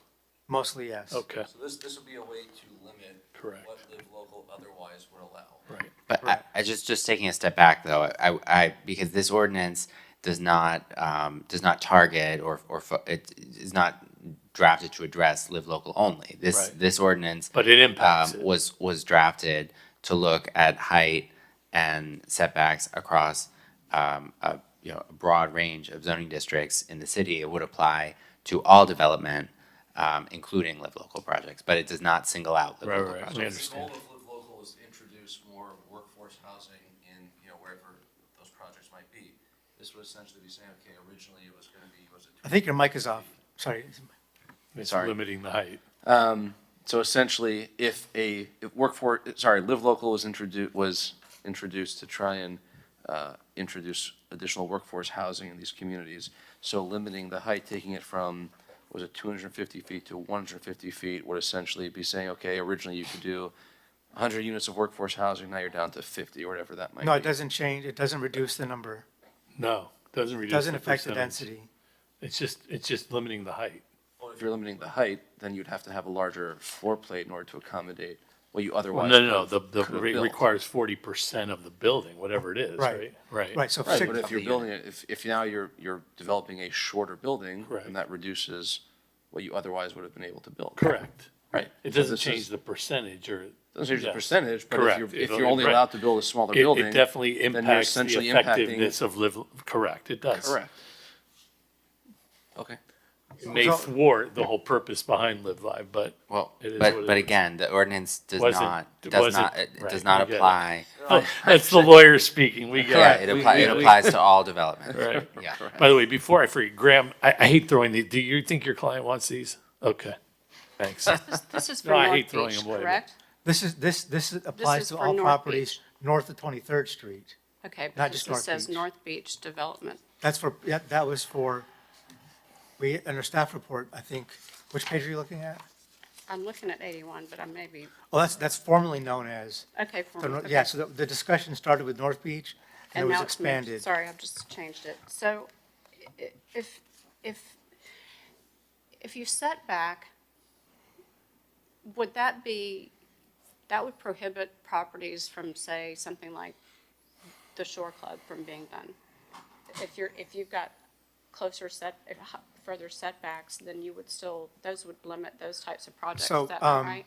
I didn't mention what, in terms of, I didn't finish my review, so. Okay, sorry. Let me just finish with that. So one of the things this ordinance does is lower the height to 150 feet. What it also does in commercial districts that are not within a historic district requires setbacks for residential floors consistent with the RM2 district. Now, that was consistent with our code until maybe 5 years ago. The code had setback requirements in commercial districts for commercial portions, and if you had a residential portion, you had to follow the residential setbacks. That code was modified several years ago to remove the residential setback requirements for commercial districts. What this does largely is reinstate those residential setbacks. It was to, I think it was, we had a lot of variances for projects in commercial districts that included a combination of residential or hotel and commercial. So it allows the building to be, pushed out toward the extremities. But looking back at it, having setbacks, especially for residential, allows more light and air between the tower portions. So we do think it's a good thing to institute those setbacks. And then also just commenting on the relationship to live local. Right now, a lot of our zoning districts like CD2 don't have a tower. So imagine if you're developing, looking at the code for CD2, you have your setbacks all the way around. There's no reason for our code to reference a tower setback because you can't go above 55 feet. So now if you're going above 55 feet, we think it's important for the city to look at having appropriate setbacks. Right. Now, this does increase the setback requirements in historic districts to require greater setback and have less impact on the historic character, the historic lower scale character of the historic districts. And I'm in historic district. Let me ask you though, are you, and I understand live local is a very double-edged sword, with good intentions but unintended consequences. That being said, are you concerned at all about this thwarting the incentive to build affordable housing? No, because it's still, I can tell you, from what we've seen, the people that are coming in to do these types of live local applications, they largely also include a large market rate component. Right. So that large market rate component offsets any sort of negative impacts of lower height. Because imagine you're going from a height of 55 feet to 150 feet, you get 100 additional feet, and it doesn't, typically, you're probably going to find the higher floors to be the market rate Correct. housing, and then the lower floors will be workforce housing. We're And also saying, remind me one thing, is the 40% a number of units or yeah, a size? so you could have, Oh, so it's not size, it's No, number, so so you could so build if a you bunch had- of if you had- micro units. yes, I if got you had a it. All building right. with 100 units, you could provide Right, 40 make all the floors, square expensive foot, ones the big ones and then and you could got have it. 3,000 square foot Okay. market rate units. Then My make- concern, though, is that based on the cost of construction and the cost of land in the city of Miami Beach, it seems to be a major impediment to developers actually being able to introduce something that's workforce housing versus like the project we just saw. So I'd want to hear from the development community, okay, if you reduce the setbacks and you're reducing the building heights, do these projects still pencil out where, we could still offer a meaningful improvement to the workforce housing stock in our city? I think that's part of the reason why we're asking for some discussion. No, again, I'm Continue. saying, so that's my feedback. I'd love to Okay. hear between now and the next meeting what the development community would say. All right. By the way, is there anyone on Zoom to speak on this? There's not. Are you here to speak, Graham? May I ask a quick question? Sure. So I'm looking at page 86, and it says the North Beach areas includes the following historic districts: Normandy Isles, North Shore, Altos Del Mar, and Harding Town Site. Where is the resort hotel district, which I live in? That's the area, That's the North Beach Historic District. right, that's located south of 71st Street. Correct? This is to take place, Because that's the North Shore, the North Beach Resort Historic District is zoned it RM3. says north of 63rd, analysis, in North Beach, north of 63rd, this includes CD1, CD2, TC, TC2, MXE, and then you've got to minimize potential impacts on surrounding historic districts, reducing maximum height limits in the TC1 RM3, and I'm RM3. The North Beach area includes the following historic districts. And my area is not listed at all, and I'd like to understand why. No, I think maybe there was a typo. That area is included, the North Beach Resort Historic Can District. we make that amendment at some, is that something that we can, I how think, does that work? I think so you're looking at the memo which describes what historic districts are in North Beach, so we can include in the memo when this ultimately goes Thank to the you. city Yeah. commission. I just- But I don't think the ordinance actually refers to the districts on their own, because the the changes would apply To RM3. to the entire zoning district, Yes. right? Exactly. So RM3, I just would like that included. In the memo, just- yes. Just for clarification. Thank you. And then, Mr. Chair, if I could, before we go to Graham over there, I'm trying to wrap my head around the tower setback requirements here. And from the front, so like the main frontage, we're looking at between 110 and 140 feet.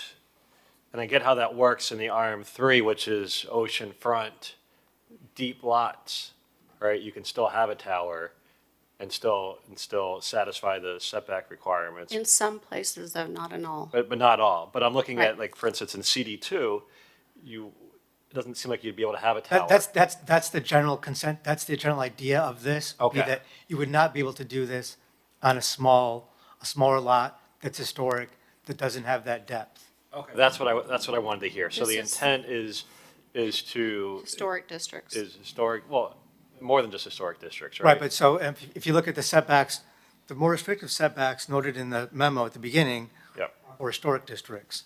Although outside of historic districts, the typical RM2 setback requirements would apply to the tower.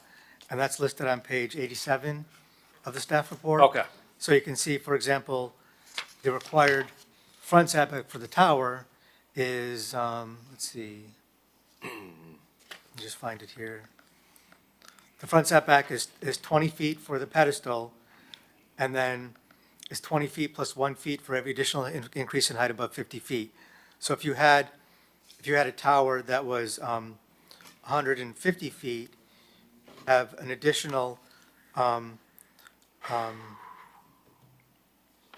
you would have a setback of 50 feet, a front setback of 50 feet, because the maximum is 50 feet. Okay. So this does not apply, I'm sorry if I'm asking a question you might have already answered. Does this apply in the town center districts? Yes. It would apply. What you just described, the additional foot for every foot over 50 feet. Well, there's already setbacks. We're not modifying the setback requirements in the town center because they already have setback requirements. We are modifying the height. And I don't think it would apply to anything that's already come before this board. Sure. And made, Right, anyone who has a line, I mean, this doesn't, until the planning board makes a recommendation that's positive, this would not be zoning in progress. Okay. So the intent is, and I'm making this it's high level, but the intent is basically to prevent towers, any sort of application for a tower in a historic district where they are not currently permitted. Correct. Okay. That doesn't have the sufficient lot depth to support a tower. Okay, thank you. You ready for the public? Really bad poker face. I'm is not true. attempting to hide my chagrin. Graham Penn, Brickhouse, Riddell, Fernandez, Larkin, Tapetus, 200 South Biscayne Boulevard. Couple of things. Based on my reading of this, just as an example, the beautiful project we just saw is impossible, right? As you noted, Matthew, we would be subject to a 140-foot front setback on Collins Avenue for that project. Guess what that leaves? 10, right? And guess what the rear setback is? 10, right? So it is a very clever way of making towers, anything over 50 feet, impossible, right? And we just saw, in my opinion, a beautiful project that the HPB loved within a historic district that was approved unanimously that would be impossible. But that's just one example. Wait, but Graham, that was approved, so why is it impossible? I'm just talking about this, I'm not talking about that project, I'm talking about we're talking about policy, right? Looking forward, if the policy of the town, of the city is to move in the direction of this ordinance, that kind of development would be impossible. Someone further up the block couldn't replicate that. That's just one example. The Harding parcel, the portion that was literally in front of you today, we could not put those townhomes where they are, right? They would be subject to RM2 setbacks, which would mean 20 feet, and which would again squeeze it in another direction. So the bottom line is, in my opinion, this is a sledgehammer, and we understand why this sledgehammer is being wielded or proposed to be wielded but it will have significant unintended consequences, negative consequences in encouraging, actively discouraging mixed-use redevelopment within the city. CD2, CD3 redevelopment with mixed-use projects will be, in my opinion, significantly less possible, not even taking into account live local. Once you start reapplying these, the RM2 setbacks in these redevelopment areas, it will become essentially impossible to build the workforce and affordable housing in the commercial districts that the commission keeps saying that they want. And I think that this board is supportive of as well. So with that, I think, obviously, this is a big thing to chew on, and I appreciate the sponsor suggesting that this get continued so that we can continue working on it and fine tune this. But as it's drafted now, I think it will have significantly negative consequences outside of the live local context on any mixed-use redevelopment within the city. So that's my piece on this. What are your Go thoughts ahead. on the height restrictions? Because I think the setbacks are a little dangerous to navigate, but just want to hear your thoughts. Well, I mean, as a member of the land use bar, I'm never going to stand up in support of No, reduction in height. but you That's a have clients that are developers, and Yes. so at the end of the day, you understand the setback concern, but if the heights are still, considerable heights due to increases. Yeah, I think that assuming that and I understand from Mr. Kalergis is reminding us that this is not aimed at live local projects, of course it isn't, that the modification to the height will have a negative connotation for that kind of redevelopment. But candidly, I think that this real significant change here is the returning to the RM2 setbacks and the insane setback, pardon my French, in the historic districts. The idea that you are essentially banning towers in the historic districts, by virtue of the setbacks that are impossible to meet. I do think that Graham brings a good point regarding the setbacks for residential portions and commercial districts within the pedestal. So I do think that we can tweak that and, not have a 20-foot setback required in a commercial district for the pedestal portion and focus on the tower. So I do think that's warranted. What's your idea of a tower? Well, the definition of a tower is any piece of the building that's over 50 feet high, right?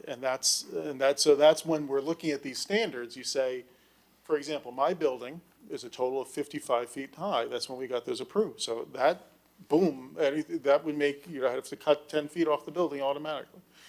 And I don't know what else what these regulations would do to that project. But the other thing that I'll note, part of and Michael noted this in his comments, part of the reason that the city walked away from the RM2 setbacks is that they become incredibly punitive, especially on larger properties, right? I can't tell you how many of these developments I had to waive the interior side setbacks, the Waves project. That was one. I think we had multiple variances associated with that simply because of the length of that property, right? That once you start assembling larger blocks, that setback gets really punitive. So that's another element where I think in some ways it was a blunt instrument that we needed to end up varying a lot. And that's something that I think you pick up a good point, and this applies to even single-family properties as well. Is it appropriate to have, based upon the zoning district, a set side setback for a project versus a percentage of the lot width? Right now, it's a percentage of the lot width, and maybe you should be looking at a specific number as a separation. I agree. Yeah, or a cap, right? Or some other mechanism that will reflect that circumstance when you have. Right now, we have, for example, a required rear yard setback for single-family homes of 15% of the lot depth with a cap of 50. So you're not penalized if you have a 400-foot deep lot on Star Island, so. I think it's a more sensible way of approaching this and still, addressing our Most issues. cities do it, is they have a set number. Most cities that I've encountered have set numbers as opposed to a percentage of the lot. So again, I would ask we keep working on this and hopefully come back in September with something that is a little bit more balanced. I appreciate it. Thank you. Oh, one question for you. Do you live on the beach? No, I live in the beautiful city of Hollywood. Okay, but on the beach? No, I actually live in interior, west of I-95. Okay, thanks. We do have one public comment on Zoom now. Okay. Sarah's iPhone 12. Hi, Sarah, can you say your name for the record? Hi, it's Sarah De Los Reyes, Sunset Harbor Neighborhood Association. I was just reading the analysis and include Sunset Harbor because I saw your address from 23 North and include Sunset Harbor. I just wanted to make sure of that. That's what I read in your staff report, correct? Yes, Sarah, that's Mike? correct. Okay, perfect. That's all I wanted. Thank you. Thank you. Thanks, Sarah. All right, so want to move to, what are we, till September, you said? Continue I'll to- make To a continue to motion, September 24th. make a motion to continue this to the September 24th meeting, and in the meantime, for the commission to get additional feedback from the development community to see how it impacts That's second. proposed developments. Okay, all in favor? Aye. Anyone opposed? Okay. Okay. Let's see, last but not least, item 9, Planning Board File 240682, accessibility ramps in single-family districts. This should be much less controversial. Yeah. Yeah, Graham. Oh, this one Graham leaves for. So this was referred to the planning board by the city commission on May 15th of this year. What this ordinance really does is allow more flexibility for the placements of accessible ramps and walkways, especially for older homes that may be already capped out in terms of their maximum allowed walkways or pervious area in the front yard.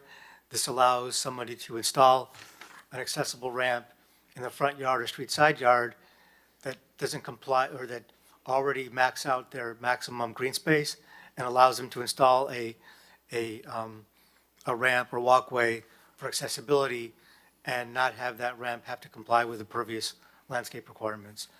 And it also reduces the side setbacks to as little as 0 for a property to accommodate a ramp. For example, if you have a house with a 5-foot setback on the interior side yard, otherwise you would not be able to install a ramp along your interior side yard.